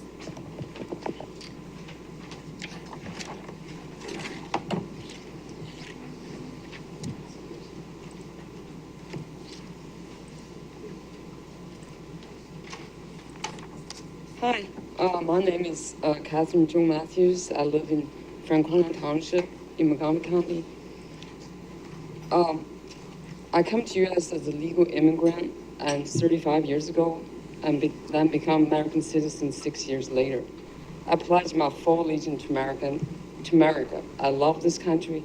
I'm proud to call America my country, even though I was not born here. I want to do everything I can to defend her and preserve her. So once I become American citizen, I filed a petition for my sister and brother to come to America. My sister waited for 12 years, my brother waited for 17 years before they got their immigration visa. When I filed a petition for my brother and sister, their children was still in elementary school. But when they got their immigration visa, their kids were married.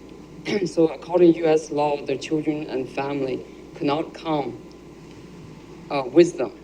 So now my sister and brother lives in Philly, and their children and grandchildren live in China.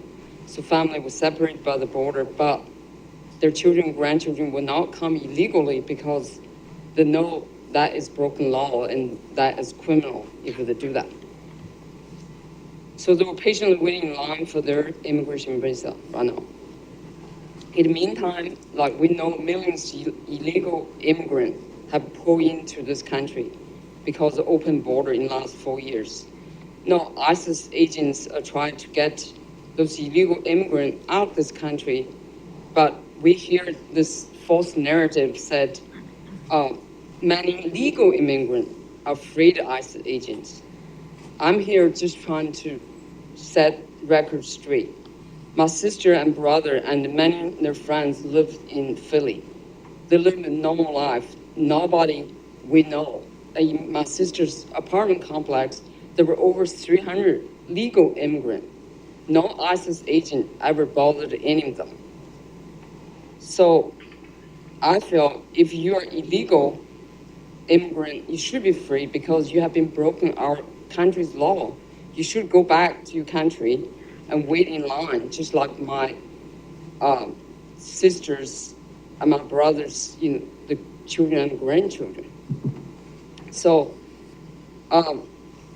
another thing I want to mention, is my brother, my sister, and their friends. They're not afraid of ISIS agent, but guess who they're afraid?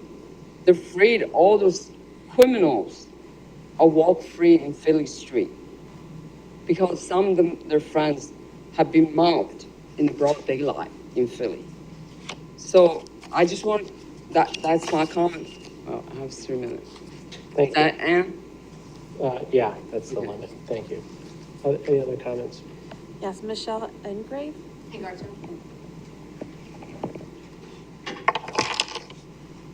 Good morning. I'm Michelle Garto from Harleysville in Lower Salford Township. And I recently came across an article that was published in the Philadelphia Inquirer on May 14, 2025. It was written by our two commissioners, Neil Makicha and Jamila Winder. I'll read a brief excerpt. Quote, as county commissioners, we are responsible for making sound financial decisions. This administration's mass deportation plan would cost nearly $1 trillion over the next decade. It goes on to say that, quote, in Montgomery County, the financial impact of deportation would be devastating. Funds would be diverted from essential services to pursue a federal priority that does not align with our community's needs, end quote. I'd like to make a few points. One, the article did not include any sources for data or the math to illustrate the devastation to our county. I did my own research and can assume that the $1 trillion estimate, at least one of these sources for $1 trillion, came from the American Immigration Council, who published the same estimate exactly, but this represents a federal mass deportation plan for 10 million people over 10 years and includes in it the much higher cost to support additional enforcement agents, new detention facilities, and extensive legal processing. This estimate would tie to a cost of $70,000 per illegal immigrant deported. Two, in May 2025, this year, ICE actually published the cost to detain and deport an illegal immigrant to be only $17,000 based on actuals, not the hypothetical $70,000 inferred in the Philadelphia Inquirer article. According to Pew Research, we have about 14,000 illegals living in our county. Using my sources, it would cost $238 million to deport all of them. It's not a small sum, but far from $1 trillion, and also far from $70,000 per person. Point three, the article did not address the current costs of caring for illegals who are in our county. FAIR US estimated a very conservative cost of $4,845 to provide each illegal immigrant and his children the numerous services they receive in the county. That amounts to $67 million spent every year to support them in Montco alone. The payback period, if we deported all illegals in Montgomery County, would be 3.5 years. Therefore, the fiscal challenge is not one that is insurmountable. It's financially justifiable. I, as many citizens and legal residents, are curious why our Democrat commissioners believe it is the best interest of legal citizens to continue paying ever higher taxes and tightening their own budgets while the county subsidizes illegal immigrants who have not respected our rule of law in the country of the USA. Thank you. Ed Moore. I'll save my comments for the end. Go ahead. Excellent. Hi, my name is Ed Moy. I live in West Norton Township. And first I want to say that was a very well put together presentation, the Hispanic Heritage Month. Thank you very much, ma'am, for that. And to piggyback on the last two speakers, your speech and right here, I just want to say, like I spoke before at the last meeting, the policy of not assisting ICE.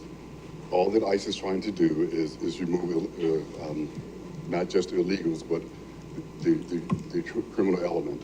Like I can read an article here just as that young lady did. And I'll make it real fast. I'm not going to read the whole thing. I'll be here all day. On September 10th, Jordanis Cobos Martinez, an illegal alien from Cuba with a rap sheet including child sex abuse, grand theft of a motor vehicle, false imprisonment, and carjacking, was arrested by the Dallas Police Department at a motel in Dallas for murder.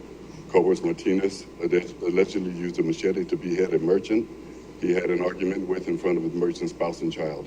Reportedly, he then kicked the head of the victim's head around like a soccer ball. All ICE is trying to do is to remove criminals.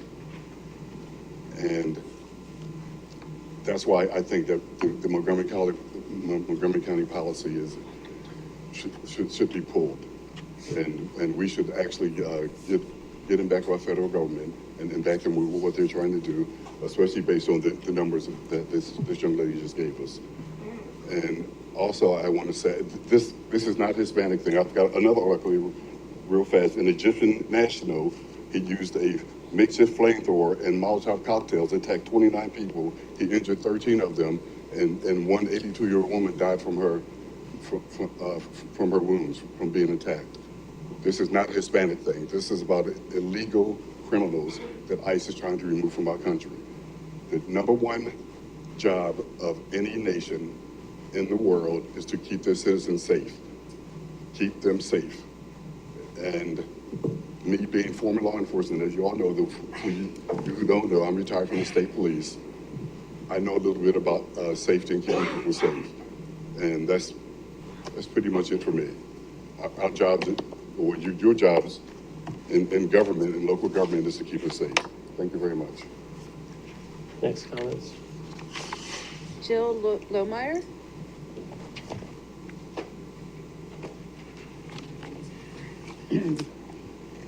Hello, I'm Jill Lohmeyer. I'm a resident of East Norton Township and an avid volunteer at the Philadelphia Horticultural Society's Norristown Farm Park. And I wrote it down. This program is located about 3 acres in the Norristown Farm Park and provides fresh fruits and veggies to the tune of 40,000 pounds per year for our most needed residents, for food pantries and educational and nutritional programs. As I believe this board has acknowledged that food insecurity is a great problem in our area. Food banks and pantries face shrinking supplies and rising demands, especially with the federal government shrinking the SNAP program. It is my understanding that the county came to Pennsylvania Horticultural Society somewhere around 2020 and asked them for help in addressing the food insecurity problem. The county has been very supportive to date. The farm operations are quite extensive. There's a greenhouse, there's 3 hoop houses, there's wash stations, there's refrigerators, there's a distribution center, there's a whole army of volunteers. And this is an efficient and well-run farm, and it's instrumental in providing much-needed fresh produce to our most needy. It is my understanding that the operational budget for this program for 2026 has not been granted yet. I am here asking for your support to keep this program going. Thank you. David Morgan.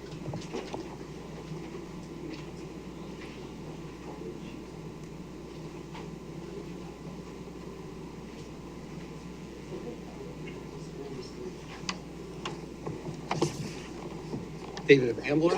I'm thankful that when I mentioned in July or so about this publication from the county, Parent and Infant Resource Guide, which is also available in Spanish, that Commissioner DeBello, you mentioned you were interested in this by indicating to your staff member, Kim Henderson. And so I'm thankful that we have it on the table again here and to let other people know about this resource. Thank you, Kim. We had a recognition for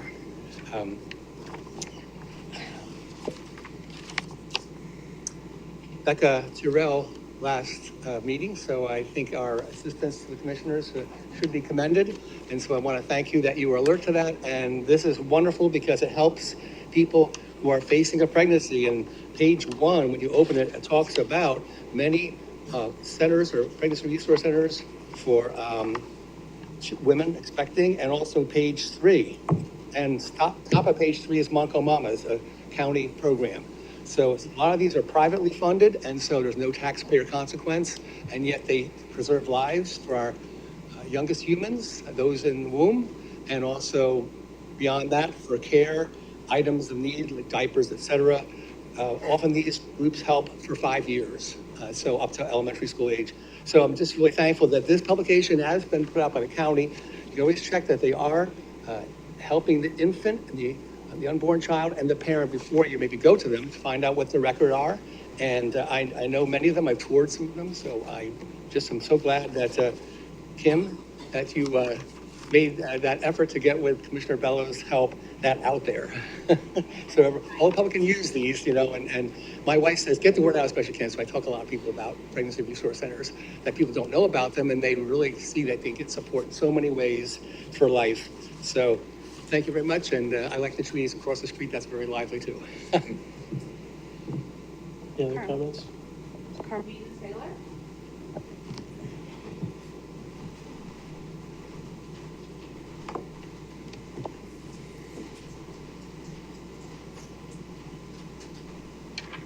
Good morning.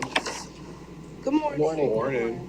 Earlier this morning, I had a conversation with the executive director of the Pennsylvania Human Relations Commission and his director of enforcement. And what I found out is that under the commission, they offer trainings for the community about the services that are provided to everyday Pennsylvanians. So I have a statewide coalition group, and I have submitted a request for the training to come to Montgomery County as part of a tour that I'm going to do to communities outside of Philadelphia, Harrisburg, and Pennsylvania.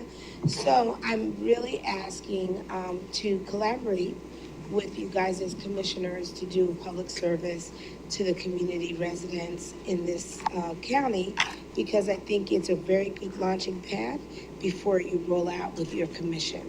So I am publicly asking you, someone, Mr. Field, if you could return my call to work together with me and my organization to do this training of what the Human Relations Commission does and what it can do for residents. I think it's a very positive and proactive approach to educating people. And since it's free, I think it's a wonderful idea. And obviously to start here and to go around the county, around the state would be a marvelous thing. So I will send you guys a follow-up email, but I wanted to let you know what I did and what I said earlier than this meeting. Thank you.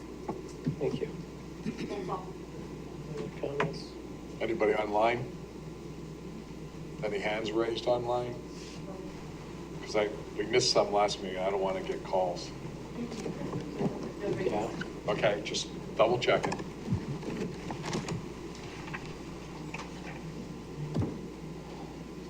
Do you want to? we've had conversations on the immigration topic for many meetings. I think we made our points clear. Thank you for reading the op-ed. It went through a process of editorial checks, and it's not hard to get to $1 trillion because, I mean, it's 170 million in this, it's 170 billion in this last federal budget, and that's only over the course of a few years. So any of the estimates suggested, and if someone wants to give us $250 million, I would absolutely not spend that on deporting people who live in Montgomery County and are working hard, abiding by the law, and have family members here who are citizens. So if I have any say over that, we're not going to be spending money removing people in our community. And I would just say every immigrant's journey to this country is different. And I think there are many people that are trying to follow, the process to get their status, their legal status. And I don't know what some people are watching in terms of what ICE is doing, but what I saw a couple miles down the road from my house, right, was not all ICE is trying to do. They were terrorizing a particular community, and they're targeting Black and brown immigrants. You should see it with your own eyes, right? Let's stop the propaganda, right? Let's respect our friends and neighbors. There are people that are here working, doing the right thing, that are trying to have a better life. We know there are criminals. There are a lot of criminals that are legal citizens. So I'm just tired of the rhetoric, right? ICE agents are terrorizing communities, masked ICE agents. And this narrative that we as Democrats don't support law enforcement, that's not real. My father worked in our criminal justice system for 4 decades as a warden in our state penitentiary system. You can do both. You can protect public safety and protect our friends and neighbors. So it's not that simple, but I'm just tired of the rhetoric. Oh, yeah. Go ahead. Well, I'll also add to the person who brought up the crime issue, and that's the way this is sold politically, right? But if you talk to law enforcement, I talked to a number of chiefs recently, a week ago, they don't want to be associated with what ICE is doing right now, because if they are seen with these masked federal agents, members of the community who see them on the street and trust them to report a crime no longer want to go to them because they think they will engage in the kind of activity that's happening. And they don't want to be associated with it. And there's municipalities all across the county that are making clear that they're not participating in the actions that this administration is engaging in. And just to put a further point on the distinction between legal and illegal, just last week, I think the president made an announcement, a proclamation, to change the rules around legal immigration process for the H-1B process, which is something particularly in my community, in the South Asian community, is very common as a way of coming to this country, right? They immediately essentially made it untenable for people to stay on those visas because they wanted to add a $100,000 fee per visa. And they first made an announcement in the Oval Office, then they changed it a couple hours later. There were people on planes trying to get off the plane on the runway because they didn't know whether they would be able to see their families again because their employer could pull the visa. What this administration is doing is terrorizing immigrant communities, both, and that includes legal immigrants, right? Those are people who came here legally, followed a process, and they're having the rug pulled out from underneath them. I have not heard anybody come here legally being pulled off the airplane. Well, I'm telling you what's happening. Illegal, even This isn't a debate. This isn't a debate. I'm not debating. I'm happy to talk to you further and take your comments. Illegal, you broken law, you criminal already. So, no, and let me tell you why. Because there are people who are granted status by the government, and that status can be taken away, or at least it's going to be attempted to be taken away through presidential fiat. It'll be, debated in the courts, it'll be litigated, but it's not a clear question of what someone's status is at all times, and that's why we protect due process, and we comply with federal law enforcement if they have a signed warrant from the judge, which means that they had at least some process that went into considering whether a person can be detained or removed. And so, that's our number one priority, is making sure everyone has process, because what's happening at the executive level is chaos right now. They have not passed a single law on immigration other than funding these detention centers, but they haven't actually changed the process. So anyway, this is where we are at the local level. We've already done, what we're going to do on this topic, but I thank Nellie for all of her work in making sure that we serve all of our immigrant communities in the way that we can, because again, it's very easy to talk about people as statistics or this idea separate from the reality, which is there are members of our community who have been here for decades and decades, who are essential to everything that we do and the lives that we're living, and their family members are often citizens as well. So on that, we're going to have our election board meeting now, and then we'll have a salary board meeting, but go ahead. Yeah, I don't know where we're at. Yeah. This is board comment? Sure. Yeah, this is the closing. Okay, I didn't realize. The answer to your question about the program, if you're talking about the county funding of this for 2026, that's what we were talking about earlier. The budget hasn't been approved yet. So, I'm just here to say you really should support this. well, I don't disagree with you, and I appreciate you standing up. I just want to make sure that it's not being ignored. It's part of the 26 budget as well. Right, so I just want, because I didn't want you to walk away like we're not funding it, or we're you know what I mean? Yeah, now, they said usually the funding goes through, no problem, but this year they're like, we don't know. Well, we don't know a lot right now, and that's what we were talking about earlier, so, Make sure right. that we hear that there's a whole group of us volunteers, and there's a whole group of recipients that really appreciate this program. And Yeah, no, in the county, but already something, so many wonderful resources. Yeah. So to have it up and running, and it's invaluable. Yeah, so I appreciate you standing up and making your points. I just wanted to make sure that it's not a no, we're not there completely yet. Okay, good. Yeah, I know. I will say the Horticultural Society did get a food systems grant just recently that we announced a couple weeks ago. I saw it on that side. Yeah, And it's not an operating. No, I get it. It's about infrastructure, and I've been to the farm, I've seen it, that's in my backyard, so I think my colleagues are gonna try to get out to the farm if they haven't already, to just see the work that's done. You all do a really nice job there, so, and supplying a lot of fresh food to Montgomery County, so thank you for volunteering. Any other Back to me comments? again. Sure. So I started off earlier talking about, a lot of different things, and we all have our own personal feelings as far as immigration, enforcement of immigration.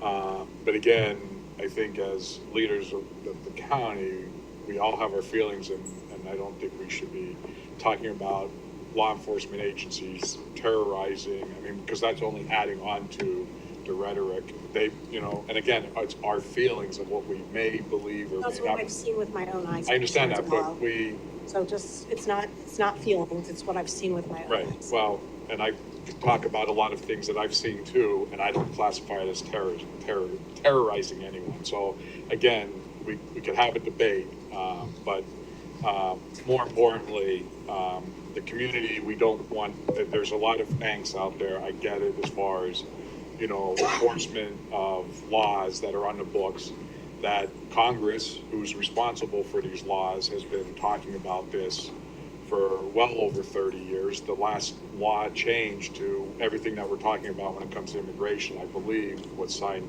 by President Clinton back in '96, was the Immigration Reform Act. which spelled out a lot of things that happened through the Obama administration as well as the Bush and the Trump administration as well. So I encourage everyone that if you don't like what's happening as far as what laws are being enforced, contact your congressperson, because they're the ones that ultimately change the laws. And if the laws are changed, then the federal authorities will have to follow whatever those changed laws are. As county commissioners, we don't have the ability to change any of it. If we could, I'm sure that we could get to a resolution that would be maybe better than what we see today. I don't know. But we don't have that ability.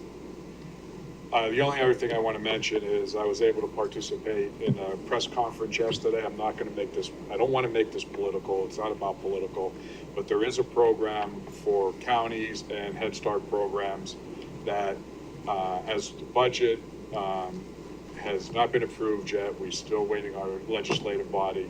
The House and the Senate has to go back. They have to work through this.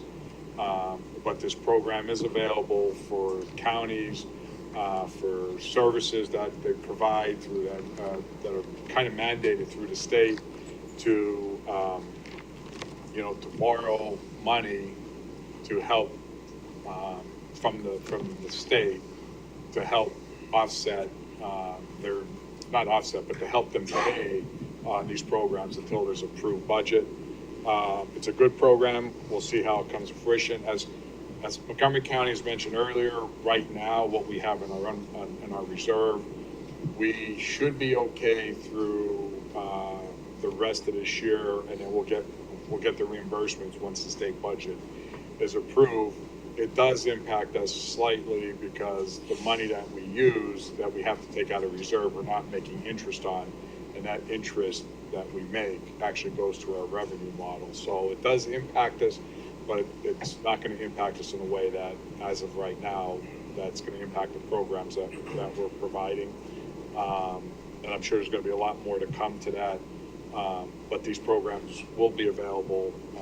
But hopefully our state legislative body will get back to Harrisburg, because as far as my understanding, neither the House or the Senate is in session right now.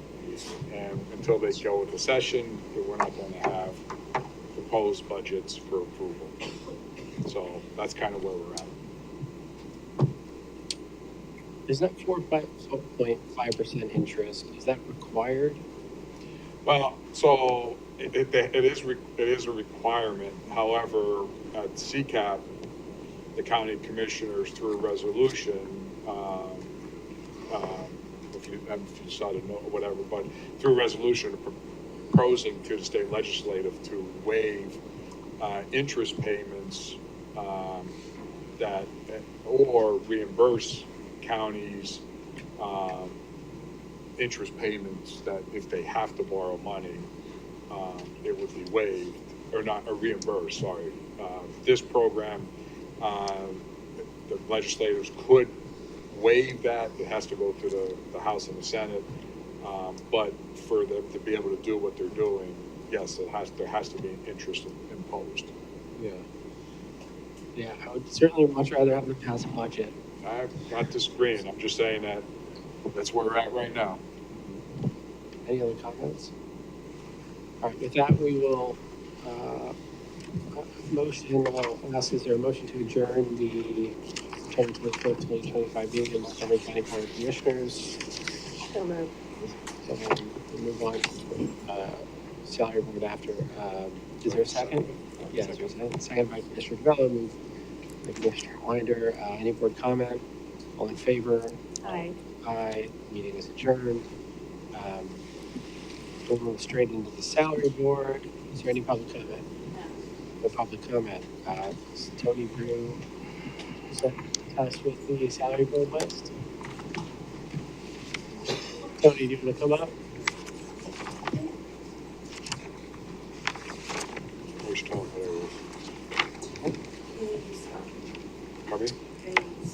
Good morning, members of the Salary Board. You should have in front of you the final copy of the Salary Board list. It is a four-page document dated September 24, 2025, with a timestamp of 8:47 a.m. All positions have been reviewed and accounted for your consideration. Is there a motion to approve the September 25th salary board presentation as given by Mr. Tony Brewer, Chief Human Resource Officer?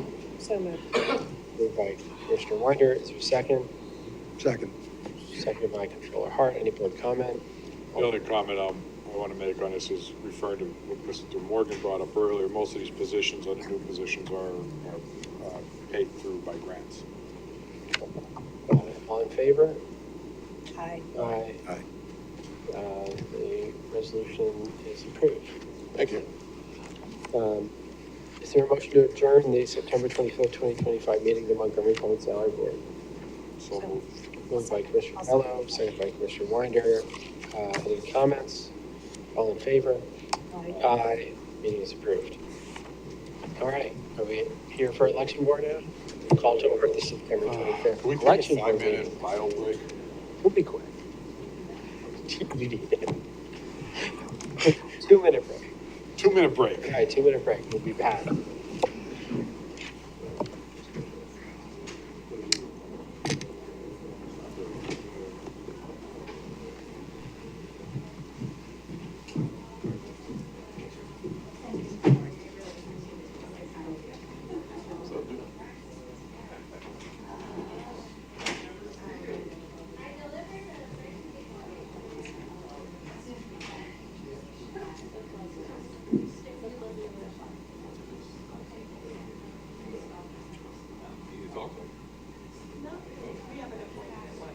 Yeah.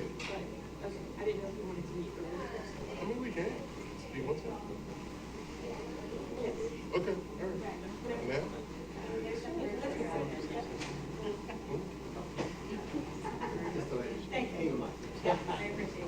Just asking for staff, does anybody want to get a flu or COVID? Can we get a flu or COVID shot there?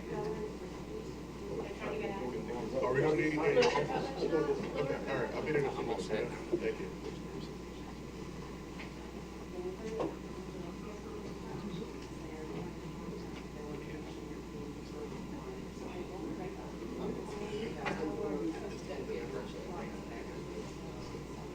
It's okay. I do not want around. I do not have to picture this one. Somebody else.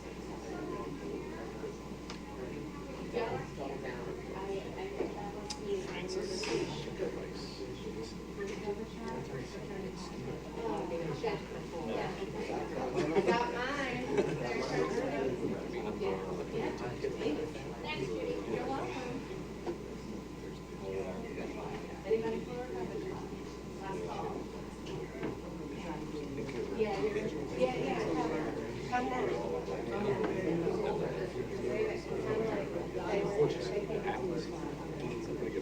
No, because the commissioners want to go in the ballot. So I think we got time. You can. I'll wait. I'll make them wait for you.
She said, thanks for mansplaining.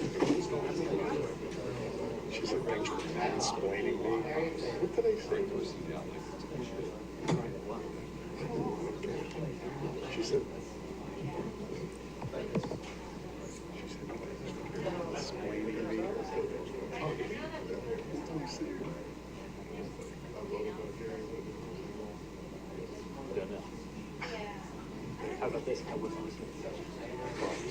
Thank you. You're hanging on everyone else's words, except mine.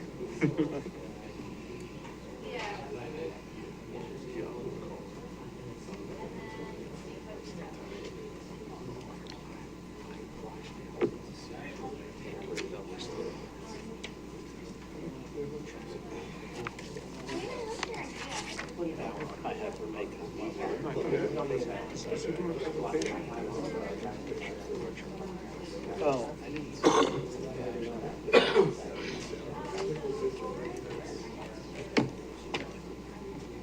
Oh, I guess I could have signed it. I thought everybody was back.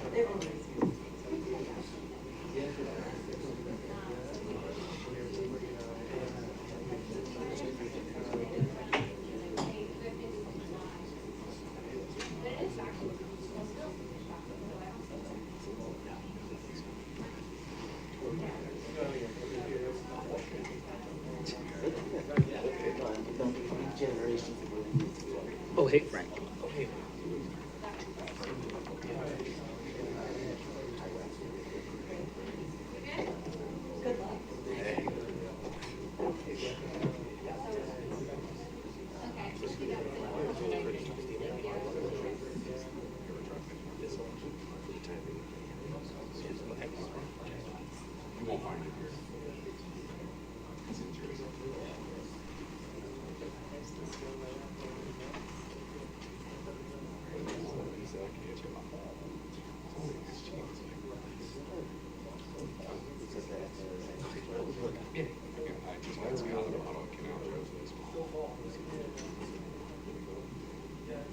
There's like single variable reserve, there's a couple different ways, but it's good.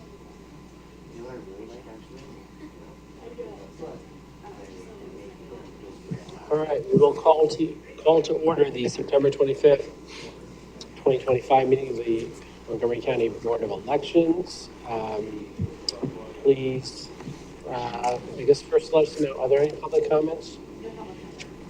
No public comments. We'll hear from Frank Dean, our Director of Elections. Good morning, Election Board. I'm here today for two purposes. The first is to provide an update on our preparations for the upcoming election this November, as well as to request your approval for some polling location changes. Regarding our preparations, I'm happy to report that our ballot proofing is complete. Sample ballots are currently available on our website, and we anticipate giving our print vendor the go-ahead to start mailing mail ballots around the end of the day tomorrow. That would have them landing in the mailboxes approximately midweek next week. Logic and accuracy testing will begin on Monday at the Voters Warehouse, and we will conduct our public demonstration of our high-speed scanners that same day. Poll worker outreach is going very well. I'm happy to report we have over 390 judges confirmed, 1,500 total poll workers confirmed, and 88 student poll workers. We will also be emailing all of the folks who usually help us out for the mail-in canvas, and hopefully getting a really good turnout with that. We're going to hold an additional training this year just to replenish our pool of candidates to make sure that we wrap up the mail-in canvas timely. Mail-in voting, we have processed over 81,000 applications for mail-in ballots and currently do not have a backlog.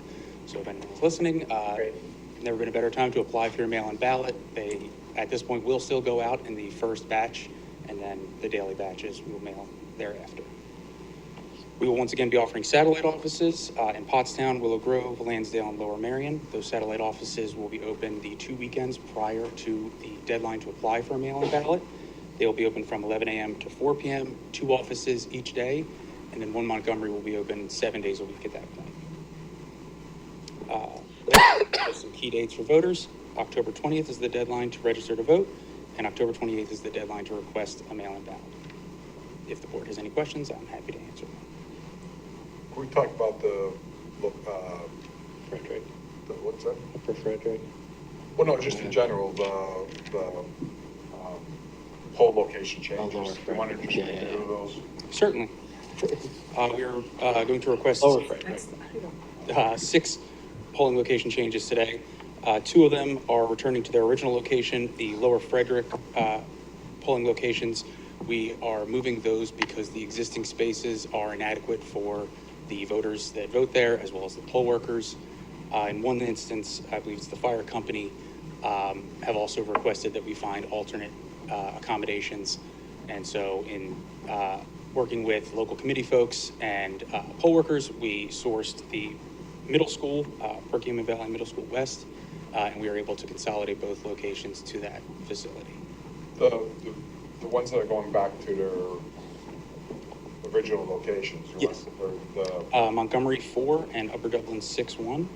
They are, Montgomery 4 is actually returning to the Village of Neshannominee Fall Clubhouse, which the board may remember we had to move due to a fire. And the Upper Dublin 6-1 is returning to Temple Sinai Synagogue. It had originally moved because of some redistricting that we did, but we were able to move it back to that location. And that's 4, so 2 more? Yes, Cheltenham 5-1 and Horsham 1-2. Cheltenham 5-1 is moving to Myers Elementary School, and Horsham 1-2 is moving to the Beaumont Baptist Church.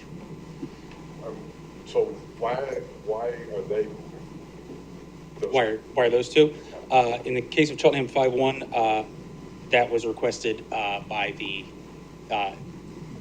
current location that we find alternate accommodations. Was that because of you, or? Yes. Who can tell? Horsham 1-2 is moving because the middle school can't accommodate more than 2 precincts. Pardon me?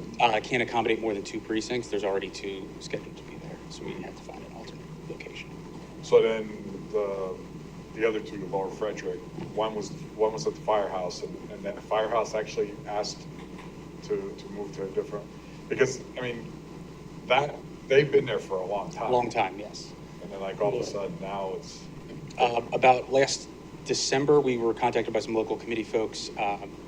Ernest Schmidt comes to mind, and they asked us to start looking into alternate accommodations. Initially, we were going to move that to the municipal building and find alternate accommodations for Lower Frederick 2. But in discussing it with the municipality and looking at our available options, we realized that the middle school was kind of a 2 birds with 1 stone situation. It's a great facility. It has tons of parking. It's ADA accessible. And we believe it will better serve the voters in that area. so neither location was at the middle school before. Neither was at the middle school. Right. And then obviously we're going to send out postcards and all that. Yes, sir. If the vote is approved today, we are prepared to mail the new voter ID cards tomorrow.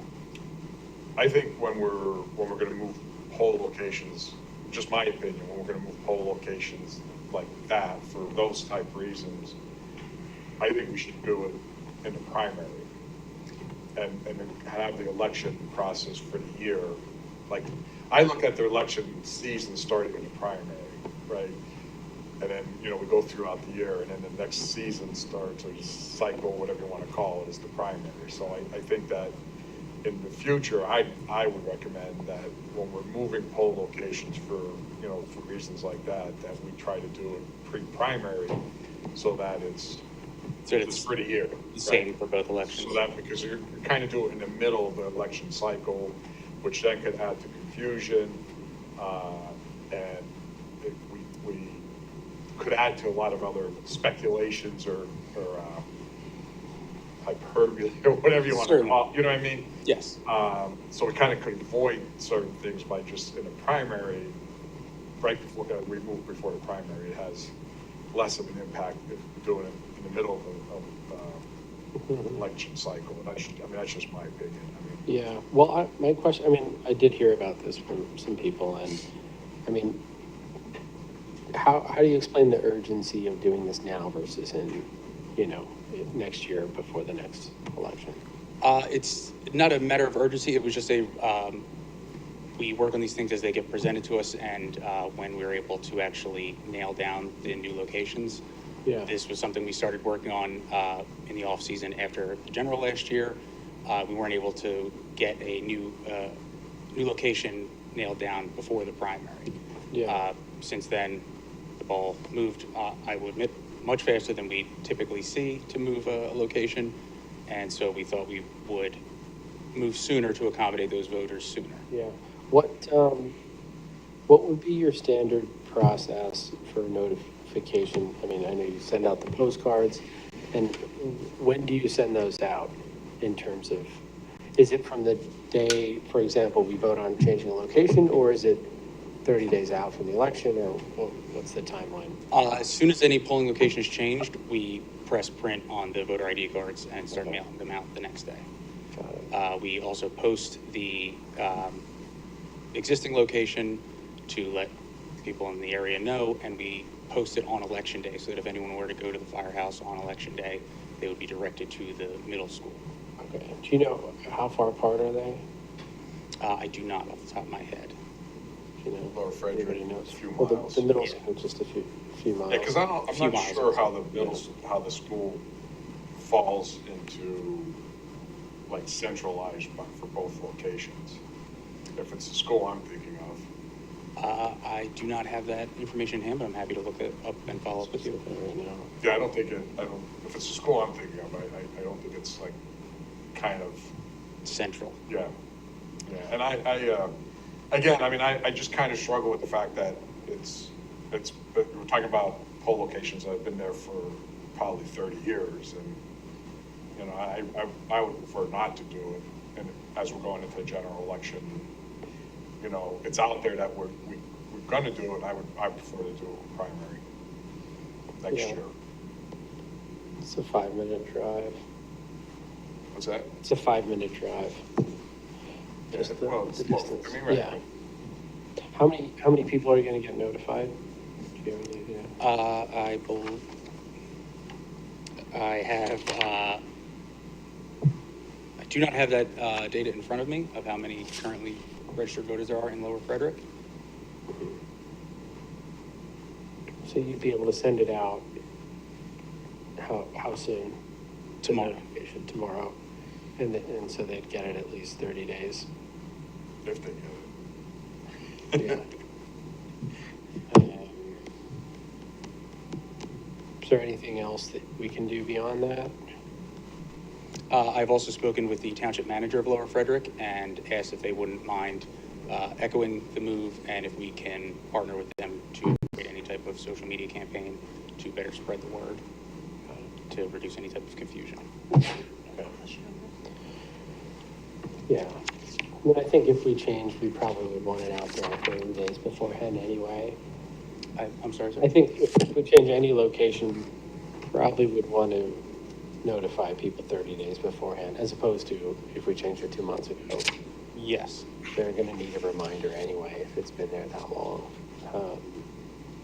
But yeah, I think in general, I don't know if there needs to be a hard rule because you have to change polling places sometimes in the middle of the year because of, there is a quiet period, 20 days before the election. We're not allowed to make any moves unless it's an emergency, which was the case with the that was at the village of Montgomery. Yeah. Right. That was like 10 days, right? It was very close. Yeah. Got it. I remember when did we have to have like an emergency meeting or something to prove that? I think you may be right. Yeah, I think we had to pull it together to prove it because it was in that window. Yes. And sorry, so the fire company doesn't want the voting there? They agree that we've outgrown the space, and it's one of those things that's technically ADA accessible, but kind of in the spirit of the law rather than the hard facts of it. Okay, that's helpful. All right, anything else? Related to that or just in general? Just for the rest of his comments, I guess. Oh.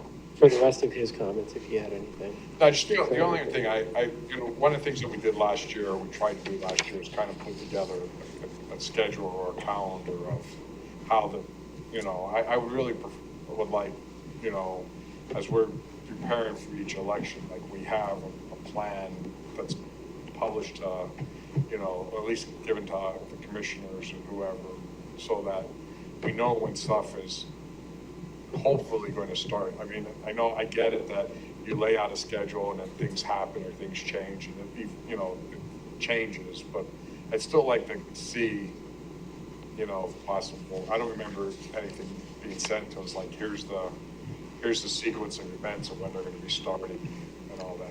I could definitely put something like that together. Well, I'm just saying, so I have an idea you know, when things are gonna be starting. Certainly. You know, because I kind of like, don't know, you know, and then people ask me, I don't like to say I don't know. I don't like to call you know, all the time and say, Frank, when are you starting this? Frank, I'm glad you added the all the time and didn't just leave it as I don't like to call you.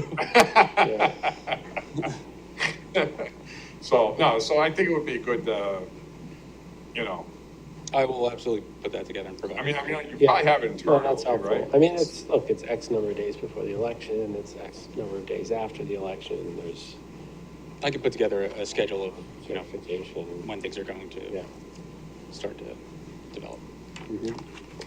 All right, so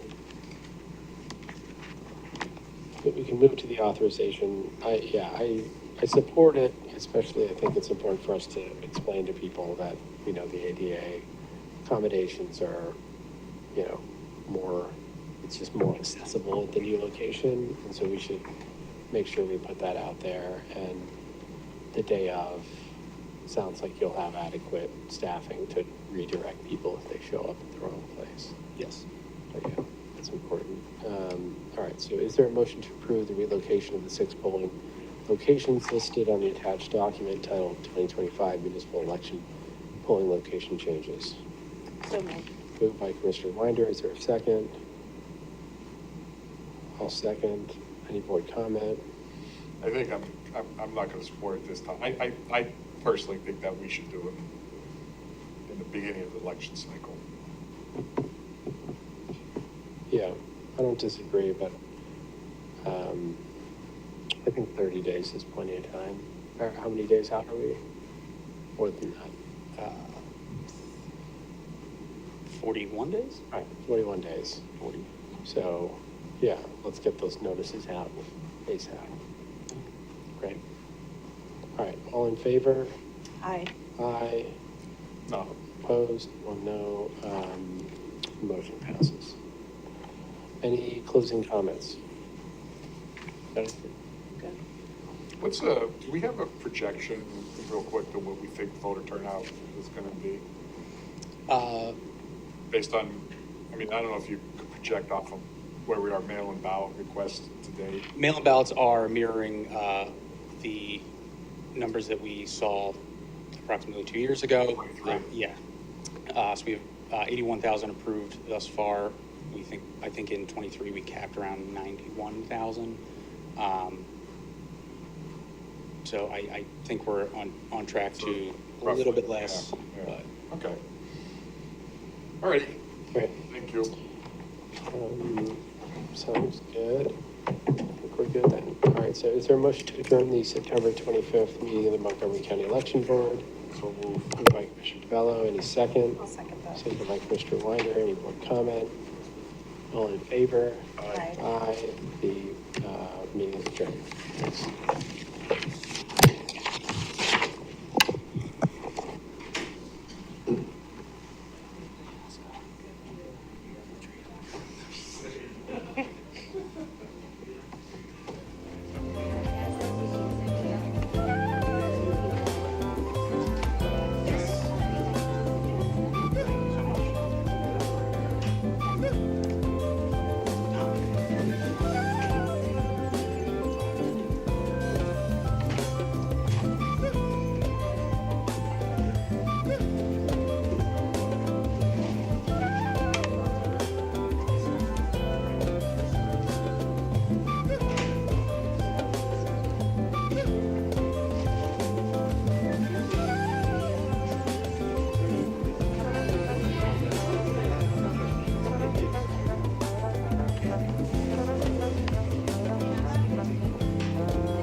I think so.